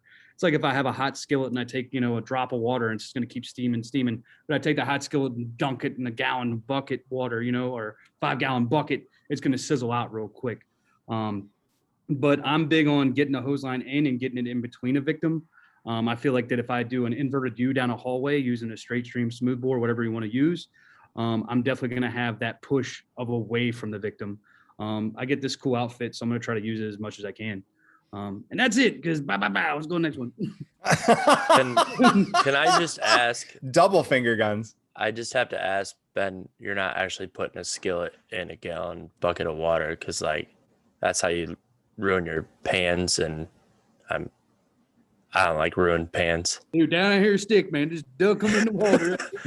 Oh God, that hurt hearing that. I was like, please, no. Cast iron just right in there. I'd cry. Sorry. No, it's just an example. Like everybody talks about steam conversion, but we understand that we have to apply water, copious amounts of water, like my man was saying here, to have that effect of having a cooler environment. Do I want to mess up with that exhaustion port? Not really, but I mean, we know that fire likes to retract from a cooler space. It's going to go path of least resistance. If I add that stream in, yeah, we're going to have an airflow, but we're still adding cool temperature to that. You're going to have fire going to be like, oh, okay, I'm going to go for a different second there for a little bit. So if I had somebody out in the hallway, I don't really want to make that judgment of being like, you know what I mean? I really look at well, our big thing is transitional attack. I'm going to use a transitional attack if I can't make it. But we understand that that's transitioning into a building or transitioning away from a building. Our big thing was blitz attack for a little bit. It's all in the jargon of what you want to use, but I'm definitely going to, once again, try to get a hose line between that victim and the fire safely in a manner if I can do so. Talking about hose lines, flow more water now. Well, let's go to the next one. I want to hit the transitional attack thing real quick because I know we were rapid fire originally, but to take a little more time with this. So the one almost semantics of it that I do like to hit is transitional is not a mode, right? We have offensive and defensive. We have those two, and that's it. So you can transition between offensive and defensive, but transitional attack is a tactic, not a strategy. And offensive or defensive are only two strategies. And so I like it as a tactic in pretty much exactly what you said, Ben. If we're not going to make it because, if it's hoarder conditions or if it's, it's so cut up, we can't find a way in that's going to be our typical 10, 15, 20 seconds through the house, find the room, right? For like a small, 30 by 30 house. Because I just feel like same thing, getting the line in is important. And the other takeaway, and we had this happen where we had a fire 6 a.m. It was our great rookie, a dude I've known since fire class that I wish had gotten on the department sooner because he's fantastic. He was on the line. We parked the medic unit, 10 houses away, but we had a relief officer in, and she wasn't necessarily expecting us to move as quickly as we did to the house. So she kind of said, like, after the fact, like she would have had him hold off more than I believe. On the transitional, if she had realized how quickly me and my partner were going to get, because we had 3-man engine at the time, or 3-person engine, 2-person medic unit, so 5 total. So we're booking it down to this house. Report of a person still inside because she went in to get the dog, and no more answer or no more info from dispatch. So he transitions it. Well, now we go in the front door, and partially my mistake. After I started hearing my brother moves ahead of the line, leaving. Granted, now we have 6-person engine company, so we got a little more staffing, but I was behind him on the line. It took us a while to get back to that room, and we're half expecting to find her. I did a sweep at the door as he's transitioning, so at least if she's right there, we got her. I did my snow angel, came back out, door control till he got the line around. We go in, and now we can't see shit because we've completely knocked the fire down until it starts building back up again, because of course it will. We're not going to get full knockdown even from it was Division 1. It was a 1.5 story. No, it was a 1-story with an attic and unfinished attic. And so we're making our way to the room. We can't see anything. We could do live fire layout under the smoke and at least see if she's between us and the doorway and go right to her, get her out. And I realized there's a cost benefit to that, right? There's the cost of her being in that fire a little longer versus seeing her and quickly getting her out. And it's a crappy situation, but that's where, like you said, Ben, if we're going to be delayed because, we can't find the right door or the door is blocked by something and it's going to be a prolonged, forcible entry situation, or it's hoarder conditions, or we're just looking at this thing going, how the hell do we get there? And we can make a difference. And we know that second due engine can go making a push shortly behind us. I'm all for it. But other than that, I feel like situational dependent. I'm not saying by any stretch this is anything more than a case by case basis, but I prefer to maintain the visibility, knowing that the temperatures at floor level where that victim's most likely to be are still probably tenable. And if they're already down, we're already working against the clock. I'd rather get in there, get them out quickly and be able to see them to do that than make it harder for us to find them and push in the house. So now my opinions on shit changes all the time. So if anybody has a different opinion on that, please speak up, because if we don't change our opinions, like Tony gave a great example, like, you know, if somebody challenges your opinion, you're like, oh shit, you know, that does make more sense. So if I'm wrong, please tell me if there's a flaw in my logic. Visibility is a huge thing to bring up. I mean, you as soon as we add water, it's going to be blacked out. And like we're talking about inversion, all that fun stuff. I mean, talking about steam itself, that's a vapor. It's going to fill that compartment. And then of course it's heavier. It's going to hit it and it's going to pressurize a room. And we know it's going to come all the way down. Of course, it's going to dissipate as it goes throughout the house, but still we're going to have zero visibility using that light. And once again, fire doesn't like to snuff itself out. It's got to have that low pressure coming in, high pressure coming out. It's got to have that draw somewhere. It's going to try to bubble it out no matter what. Now we're going to make flow paths as we come in. Absolutely. But once again, we add water in, pressurize that room. It's going to push down. We're not going to see. Good talking about the visibility. That, you know, that's the one, truly, that is the one thing that makes me speak out against transitional attack as the mentality that some have developed, that is an every fire move. I'm for it as a, you know, you got two people on the engine and you got to do something, sure. But I'd still almost rather commit that person to go in and search the tenable areas first, then come back out and get a line. You know, that's just me though. I'd rather let the house burn down after searching where we can get in and search, not determining from the outside, but determining from the inside where we can search. Get in, do your search, get out, and then regroup, because you're going to move faster without the line. Turner. I know, I don't know if Ben had mentioned this, but I know an issue that we face, especially in the Northern Virginia area, is outside in fires. So there are fires that start in the outside of the building, like the rear porch. Ben, you already talked about this. No, but I know what you're talking about. Like, the idiots that grill and push their grill up against the dinosaur plastic, the petroleum, sure. Their house is wrapped in petroleum. Yeah, I always joke that it's wrapped in dinosaurs because it's basically what it is. Yeah, absolutely. And then torch the outside of the house. So I know we talked a little bit about Meteoric Court fire that was in Leesburg, but that was an outside in fire. It was the rear deck that caught fire due to discarded cigarette, caught the rear deck, caught the backside of the house, broke the attic space.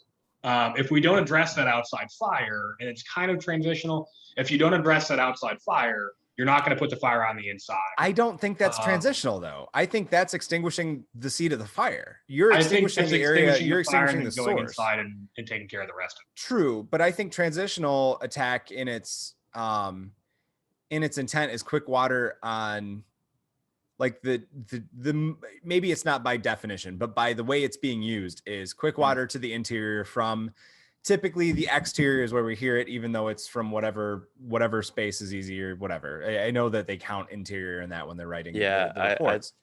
But you have to put out the seat of the fire. And if the seat of the fire is extending, then I wouldn't consider that transitional attack. I'd consider that the need for the first line. That's like saying putting out the garage first is, you know, your first line goes to the garage, your second line goes in to protect the house. I wouldn't call that a transitional attack, even though you're fighting the garage fire from the outside, then pushing in.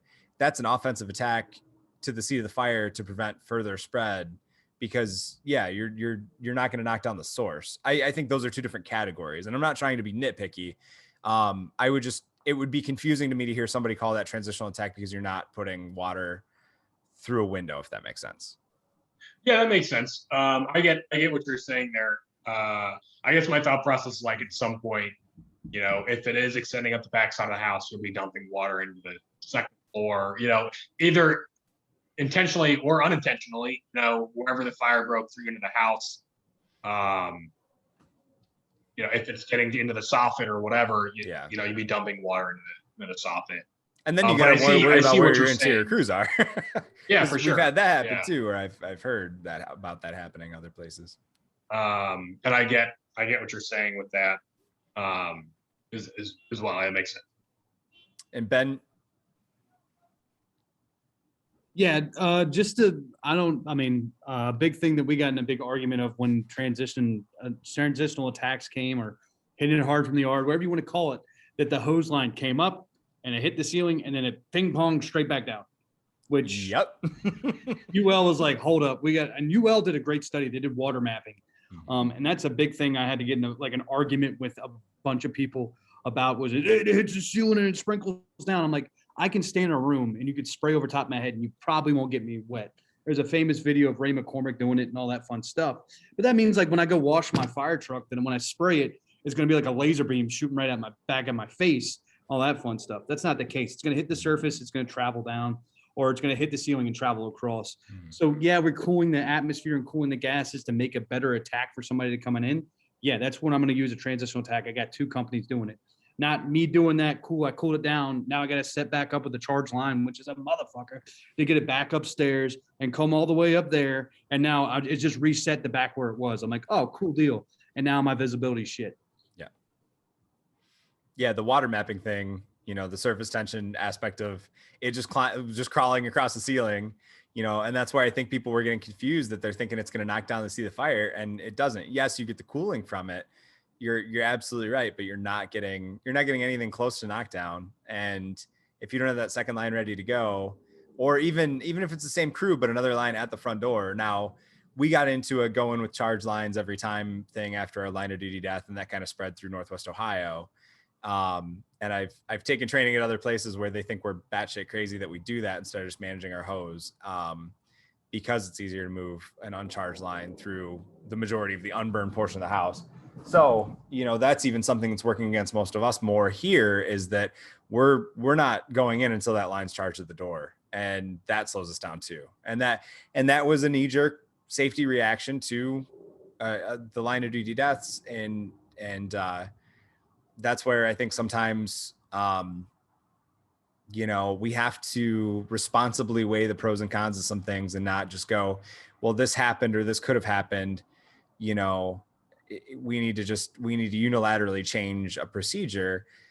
I think there's pros and cons, and I think there's benefit to still having flexibility, and putting that trust in your officers to make sure their crews know what to expect, and different circumstances. I mean, if you have a 4-story house in our formerly mansion district, back when Toledo was still very small, and that was where the rich people lived. If you've got one of those houses now that's being fixed up, because that kind of neighborhood's kind of flipping, and you're taking a charge line in on the first floor and the fire's on the 3rd or 4th, that's a lot of charge line to move. But if you don't do that, there's repercussions. And so that's where I feel like the blanket policies can kind of hurt us, because then the time that you do decide, hey, you know what, we are going to take an uncharged line to get to Division 2, to then go up to Division 3, that's going to be the time that, because it's been so long since we've stretched a dry line, it's going to get caught under a door, or it's going to get caught around something that it shouldn't, because we haven't been doing it.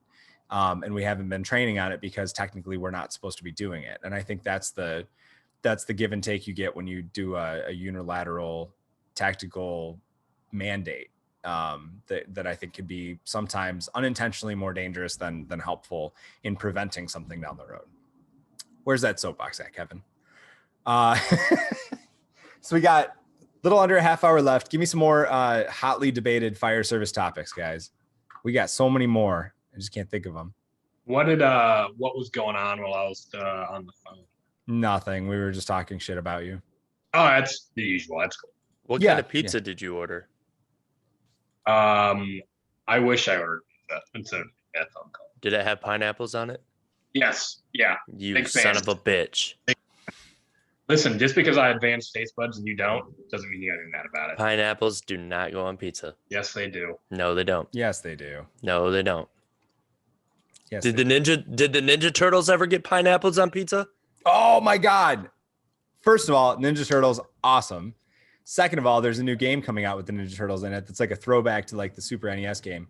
Third of all, Eric Thiel just posted with an LOL at the end. This one's going to get shitty, I think. Clean cab, Tyler, go. Yay or nay? Let's just do yay or nay first and then talk. All right, No. Ben. Absolutely not. Fuck no. Chad. Fuck. No. Mike. Lord. Never, ever gonna happen. Dan Turner. In cabs, don't make crabs. Tony Combs. I think he's on the phone too. Tony Combs is on the phone. Mike Green. He's on the phone about his Buckeye Cold card. Nah. I'm interested to hear the fire chief perspective. John McNutt.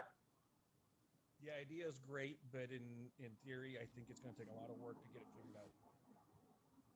Awesome. Kevin McNutt. What was the question? Clean cabs, yay or nay? It's a great initiative. I just don't think it's feasible. Jason Francis. Another chief perspective. Great idea, but it's going to take a long time to get there. I was expecting more variety in these answers. I'm kind of impressed. I think there's aspects we can take from it, like cabs that we can clean easy, leather seats instead of cloth seats. You know, we can wipe those down pretty That's easy. what Eric just posted. I'm more of a, I think it was a typo, but I'm going to translate. I'm more of a clean your cab kind of guy. There you go. Leather seats instead of cloth. Yeah. Make it easy to clean. Yeah, something I can just take a freaking pressure washer and just blow it out. Yeah. I didn't mean to interrupt you, Dan. I just want to make sure he did also post. I just wanted to hear rants. Yeah, it's one of those, if you do less fabrics, more hard surfaces, more non-porous things, that's going to help. But I mean, you still got your gear, you still got your equipment, and you can try and decon those air packs all you want, or whatever, those flashlights and everything else that you store in the cab when you get out, it's going to be embedded in there. And John, your volume's a little low. Not sure what happened there. I could hear you. So you were saying, just agreeing with the idea of less porous surfaces, cleaning off flashlights, cleaning off stuff like that. Yeah. Oh, okay. Oh, you're still kind of quiet. Huh, okay. I'm not sure what happened. Yeah, obviously, you know, I hate to go from this angle because it's not necessarily applicable to everybody. But one of my first questions was, how are we going to do that if there's a pretty good chance we're either going to go to or jump another fire on the way back to the station? Like, it doesn't always happen, but when it does, we're going. And now all our gear's in a bag in the back of the rig. Ignore even the SCBA part of it. Now we've got our gear in a bag and we can't do anything else. What if we come across a fire on the way back to the station? Like, just on that off chance that now we have to fish through a bag to get our gear and put it back on to go inside and make a grab. Like that, we should always be prepared unless you've got a second or third set of gear on your rig, which isn't feasible. I just don't get it. Turner. So it's a preference that Loudoun County, Virginia is one of the bougiest places on the planet. There's discussion of having, and it sounds like it's definitely going to happen, the air unit goes, so we have an air unit in the county, when near retirement drives it, go to every working fire, and then they have spare packs and spare cylinders that are on the air unit. So once you're done using once you're done, the whole firefighting operation is done with, you turn over everything that you use, the guy in the air unit, and he takes it to a whole sanitizer thing, and he gives you a new pack, basically, that's already been cleaned. And then that's his job. I mean, it's pretty unlikely he's going to go to more than one fire for the shift. So that's his job really for the rest of the shift. And the guys, you know, when his relief shows up tomorrow, they're going to basically put these packs in sanitizer. I understand we're an anomaly. Not many other places are going to be able to have that luxury. It's just bougie and loud. Ben? Yeah, actually with our guys, they're making a big push with it now. Is we'll call our logistics in, and our logistics warehouse actually has a bag for every single one of our career staff, and it's got a bag full of everything. So that goes from head to toe of all your gear. And then what they'll do is command staff will get everybody that's on scene, because he's already got the board in front of them, and he'll give a list to that guy. And what he'll do is he'll load up our logistics van, and he'll come there and we'll actually package our dirty gear right there on scene, and we get a whole new brand set while we're sitting there. Is it still in the working phase? Absolutely. We've had a little bit of hiccups with it. We've been, sitting a little bit longer on scene than we need to, but anybody exposed to an Ideal H atmosphere will get a whole brand new set of gear, and they'll send it off for cleaning, which is kind of cool. I mean, we were doing the whole bag and then we drive back to the house, but now we're doing, bag it there. We'll get somebody to bring us a whole new set, and then we'll go in service and be ready to go. Our packs aren't getting quite clean. We have to clean them back in quarters, but I mean, we still get a brand new set and we're ready for the next call. Dang, that seems like a lot of work, but hey, if you're going to commit to it, at least they're doing it right. Dan Dorner. Yeah. Dan, clean cabs.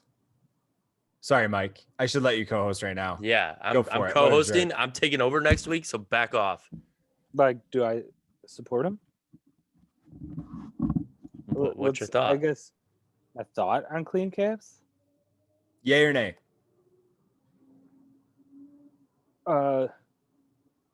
Yay, but not sure. Obviously, anything that can make our situation better, I am for. But the feasibility in a place like this, I'm not too sure about. Place like what, Dan? The Toledo Fire that you work at? Is that what you're saying? Yeah, that would be what I'm referencing. I mean, even as we speak, like this is living quarters, and we have racks of turnout gear behind me. Where's that at? The Toledo Fire. Oh, okay. Mike, you got the next question to debate. Me? I just sent it to you in the chat, I think. Okay. But the next one is, how many departments can afford to have 2 sets of gear so they can laundry their gear after each fire? No, I 100 I was thinking about that as Ben was talking. Like, I 100% agree with Kevin. Like, departments, there's some departments that are even struggling to so many people get new gear a year. They have to pick and choose, and obviously whoever's got the next most likely to expire gear. So for a place to be able to afford multiple sets of gear for somebody, that's pretty difficult, But how many grants are out there offered to it, but these departments can't make it because they don't meet not the minimum requirements for the grants, but the minimum effort on their end to get their stats up to where they need to be to get said equipment. Like, how much of this could be solved by actually doing the documentation these government entities want so they can give you money for these things? That's true. Places. So I think there might be a side of laziness to it, but not everywhere. I'm not blanket coding this, but I know there's a few places that say they can't afford it, or they have one set of turnout gear that's 18 years out. But there's grants out for turnout gear, and turnout gear is it's expensive. You got to get it for all the members, but that is the most important piece of personal equipment for us. Well, then you get into the issue of, especially in the part paid or volunteer departments, where you buy somebody a set of turnout gear custom to them, and then they leave, or then they switch departments or whatever. And it's hard when it is the most important thing, but also it's the most custom thing. Yeah. It would be nice if there's a return policy where you could return the gear, get a new set of gear for much cheaper, and they get to reuse the material. Or, unfortunately, I hate to say it, but in a sense of that, you'd almost, as a department, have to do a contract agreement.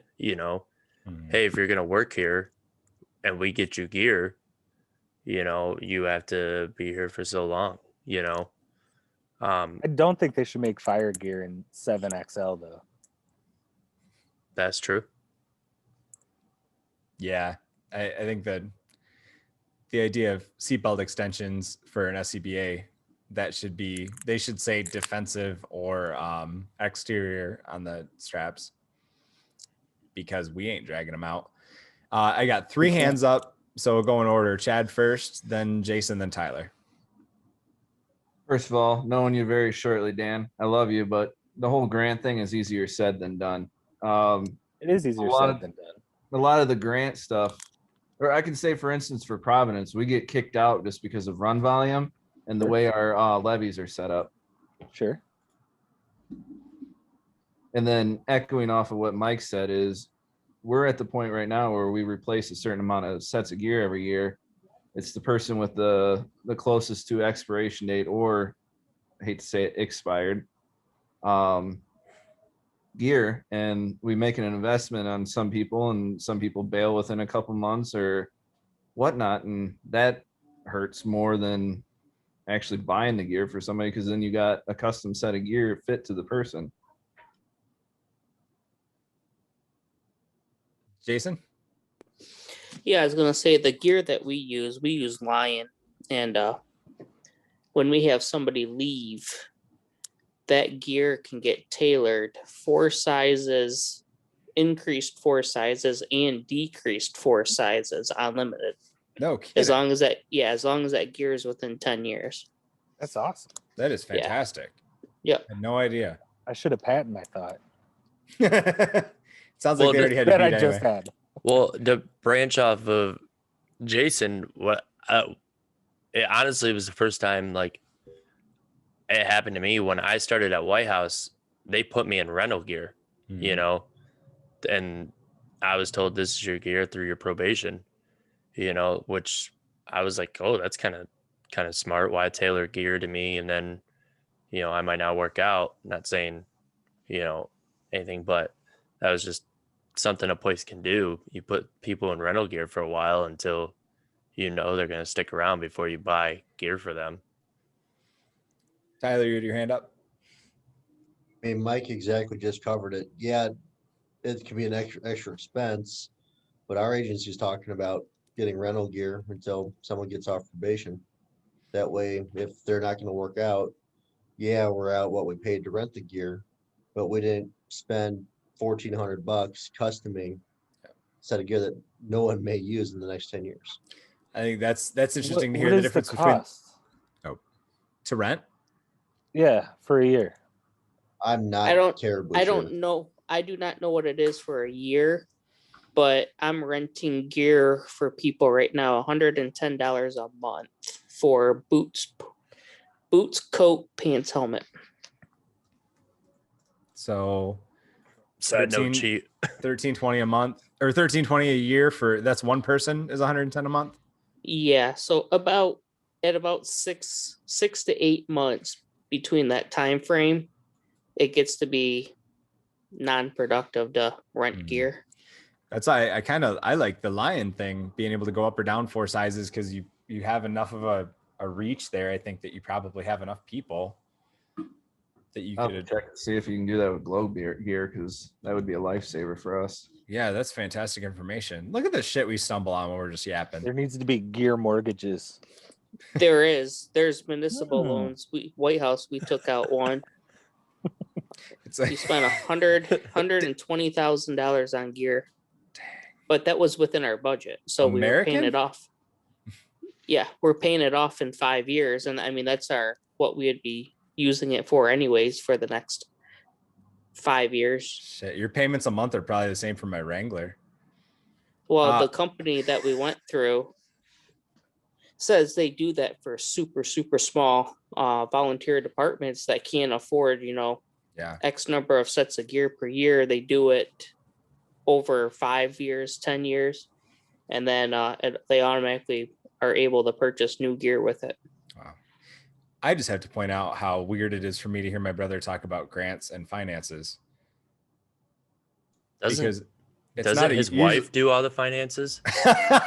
I didn't mean it even in that way. I just meant like in the sense that it's weird to hear out of the 2 Dorner brothers, Dan talking about administrative things.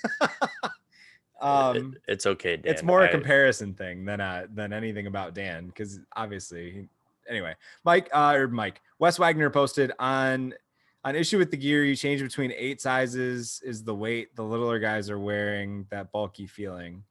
One issue with the gear, you change between 8 sizes is the weight the littler guys are wearing, that bulky feeling.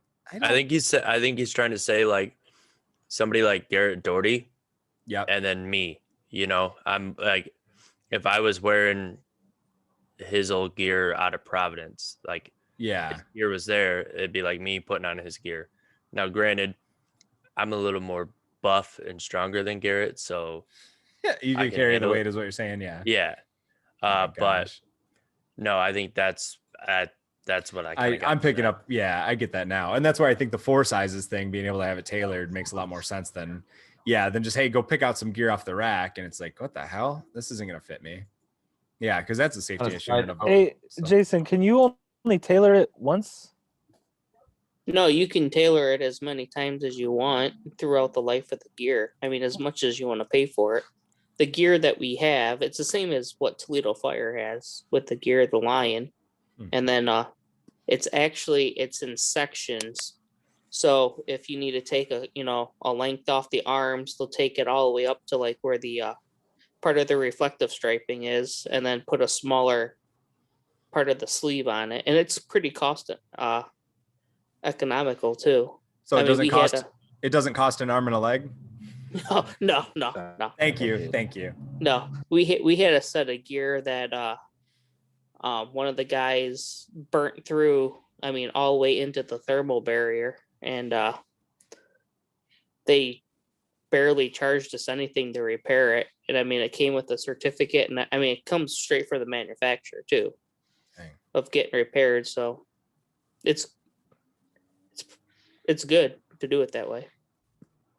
Good information to have. Damn. All right. I gotta add that to the list of things we talked about. I left Oreos in my pocket from a car accident, and a mouse chewed through my pocket at the station to get to those Oreos. And I remember that I think that cost like $700 or $800, and my pants were gone for like 6 months. That's crazy. Okay, hold on. But that mouse was freaking so excited. How many times have we worked together and you had Oreos with you and didn't tell me? Well, until the mouse got them. If you give a mouse a It was cookie. definitely a hard one to explain. The pocket was open too. The mouse just chewed through the bottom. It's like when your car got broken into and your doors were unlocked. You just have such bad luck with that. All right, we got 7 minutes. I got a topic. Yep, shoot. Barrier hoods or normal hoods? Ooh, all right. We'll answer with one word, and then we'll so barrier or normal, and then we'll debate it. Tyler. With or without Euro helmet? Tyler said normal. Ben. Normal. Chad. Barrier, but the one that I picked out for our department. Gotcha. Mike Lord. Normal. Dan Turner. You muted yourself instead of unmuting yourself. Don't care. Dan Turner. Oh, you don't care. I thought you meant you don't care that you unmuted yourself instead of muting yourself. I'm sorry. I misunderstood. I got Eric Theo weighing in normal hood and swap at rehab. Dan Dorner. Either it's hard, just not first gen barrier.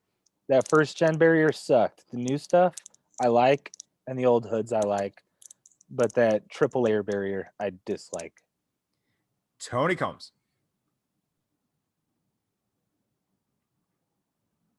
Still trying to figure out his social security. Mike Green. I don't know the difference, or I guess I haven't heard about this one, so I don't know. Gotcha. We'll get back to somebody will pop in and explain it here in a second, because it is good to cover that when we're debating it. John McNutt. Barrier. Kevin.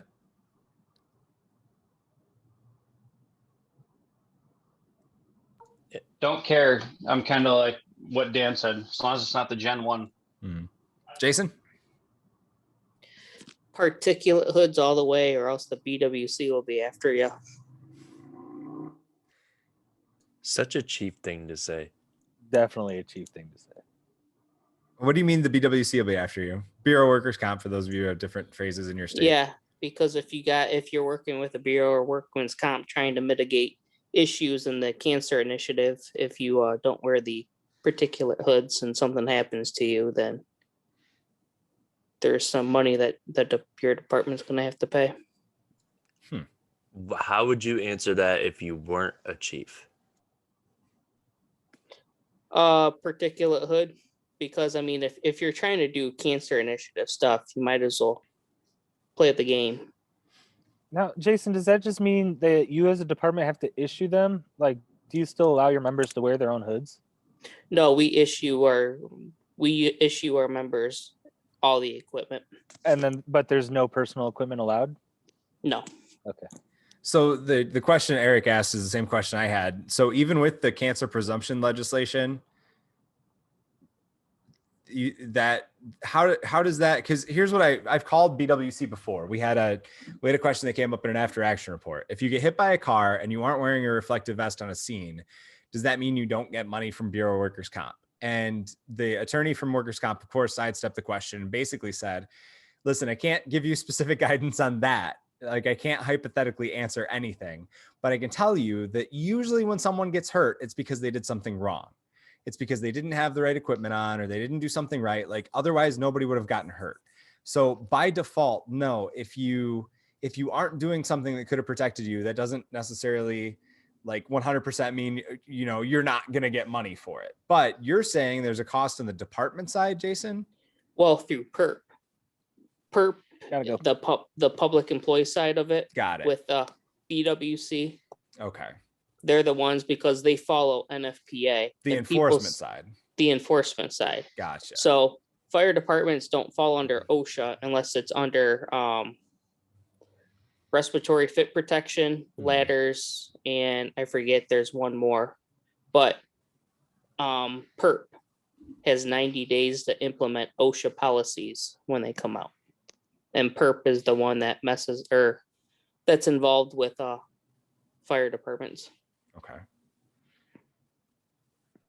And can somebody, just to get us all on the same page, explain the difference between the hoods? Normal There's a barrier layer in between the two layers of fabric, usually a Nomex blend or whatnot. And that barrier layer will basically, I don't want to say blocks, inhibits carcinogens reaching the face where the protective areas of the hood cover. Best way to explain it is think of it like your turnout jacket. It's got the vapor barrier inside.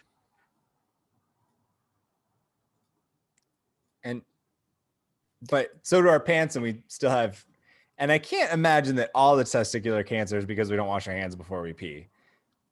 But I'm no scientist, so. Well, have you seen the gear they've come out with now, though? I believe it's Lion makes, it's called their Red Line gear. It actually has elastic cuffs in the bottoms of the pants. No kidding. Yes, I actually bought some when I was up in Alaska because I had 2 firefighters go down in a fire, and it was something that was absorbed through their hoods. We had regular hoods back then. Oh, damn. And OSHA tried telling me that it was because the guys didn't have their mask on correctly, and that was crap. They were wearing it fine, but we had a fire in an aircraft hangar, and it had pretty much snuffed itself out because it was sealed so tight with that spray-in insulation polyseal foam stuff. But there was a flicker going on, and so when the guys made entry, they went up into a kind of an elevated space, and they were overcome. They started calling for Mayday, trying to get out of the building. One of them collapsed. We removed him out. Another one came out, started puking right away. So we went into, of course, the Mayday roll, got everybody out, opened the building up. Well, one of my lieutenants went up to ventilate the upstairs area of the window, and he was completely geared up, mask on, everything else. He hit the window, nothing happened. The axe actually bounced off the window because there was that much pressure. Hit it again, it vented, and he said as soon as he came down, he goes, when the air rushed out, he goes, I could taste something in my mask because it was so concentrated, we don't know what it was. And so I'm still convinced that whatever was in there when those guys were searching for the fire, it absorbed through the gear and through their hoods into them because they had to go to the hospital. They stayed overnight. We were calling all types of specialists trying to get information. We had to find this certain medication to give them. It turned into a big disaster. I've got the report here in my bag. The fire chief from the neighboring community, who was the lieutenant I had at the time, gave me a copy of the report from that call. Damn. Is that damn? Okay. I was gonna say maybe we could pick that up next week if you're gonna be on and get some more details on that, because that is a fascinating thing that I hadn't heard about. Or maybe we could. Oh, go on. I should be on, but if you want to get a hold of me offline and we can try and see what I can dig up and pull together. Yeah, I was gonna say maybe we could do the first one-on-one and post that, because that'd be a great one to hear about. Because that is the first I've heard of anything like that, and damn, that's something that people should know about. Because what the hell? Yeah, no shit. Yeah, So what we would learn is what was supposed to happen. This insulation is supposed to be sprayed in and then covered with drywall for protection. Well, what happened, of course, cheap ass Alaskans sprayed it, never covered it, and so it was open and exposed to the elements, and just the whole inside of the building, once we ventilated and never got a chance to really inspect it, was completely black. You could see where everything had pretty much snuffed itself out until, of course, we opened the door to go in and then gave it the rush of air to kind of light back up again. But yeah, it was, to this day, I still, they try telling me it was a malfunction of the guys wearing their mask, but I know darn well it wasn't.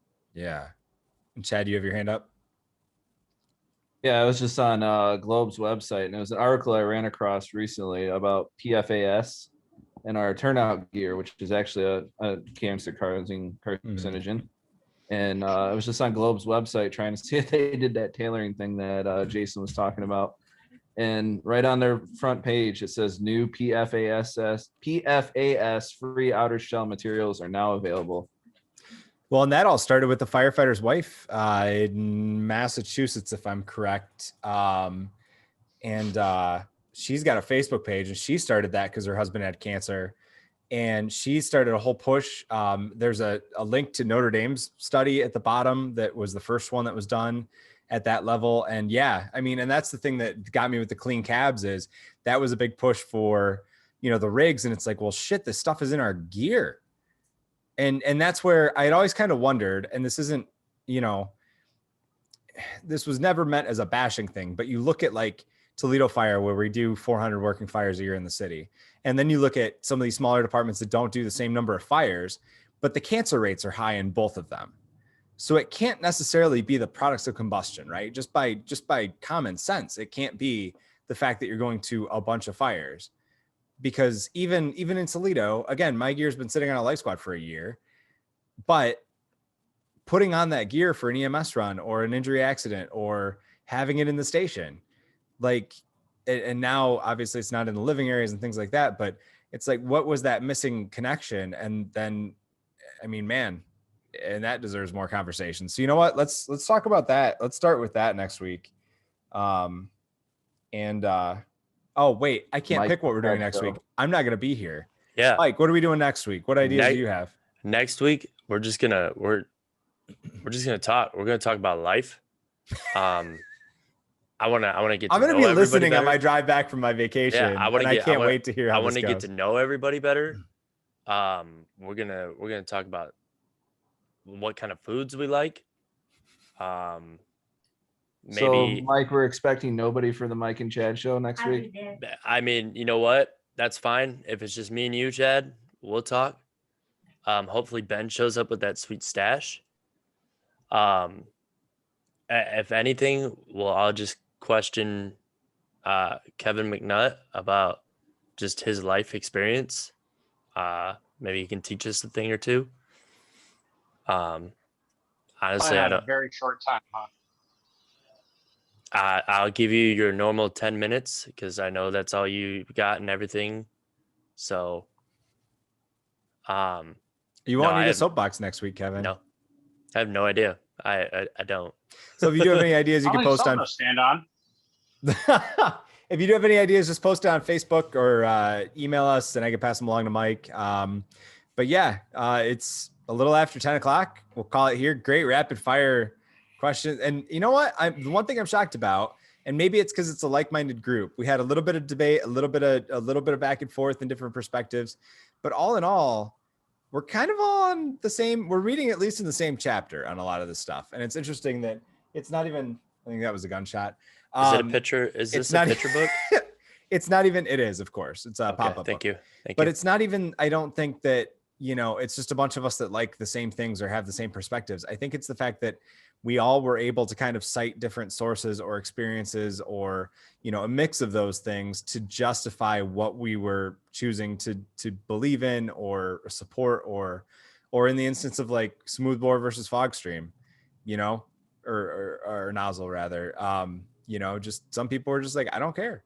And that's fine. We don't all have to be gurus of everything that we do in the fire service and have a necessary answer for everything as long as we can get the job done. So I think it was kind of refreshing that we could have so many of these hot button topics and yet still keep it civil and be able to justify our reasoning. So like I always say, pros and cons with everything we do. There's no freaking right answer in the fire service. That's for sure. So any final thoughts before we go tonight? Uncle Tony, did you get your Buckeye Gold card figured out there? I'm actually studying for a promotional interview on Tuesday. Oh, so, I just saw you were on the phone. Figured that was. I'm actually in bed. I'm in the boom boom room right now. Oh! See the mirrored headboard and all that. Let's take a look at the ceiling. It's mirrored. Yeah, that's what I was expecting. The whole room's mirrors. People listening on the podcast are going, are you serious? We have a separate room for the OnlyFans set. Oh my god! And that's how we're gonna end it tonight. Ben just turned his lights off. Uncle Tony, good luck on your promotion. Good luck, Tony. Thanks, guys. I appreciate it. Sorry I jumped in late. And, you're fine. Mike, if you're hosting next week, I am at least listening for sure. Thanks everybody for being here. Thanks for the input. Always a pleasure to have all of you from all over the country. It's freaking awesome that we can do this. So you guys are great. Thanks so much. And we'll see you next week. Well, Mike will.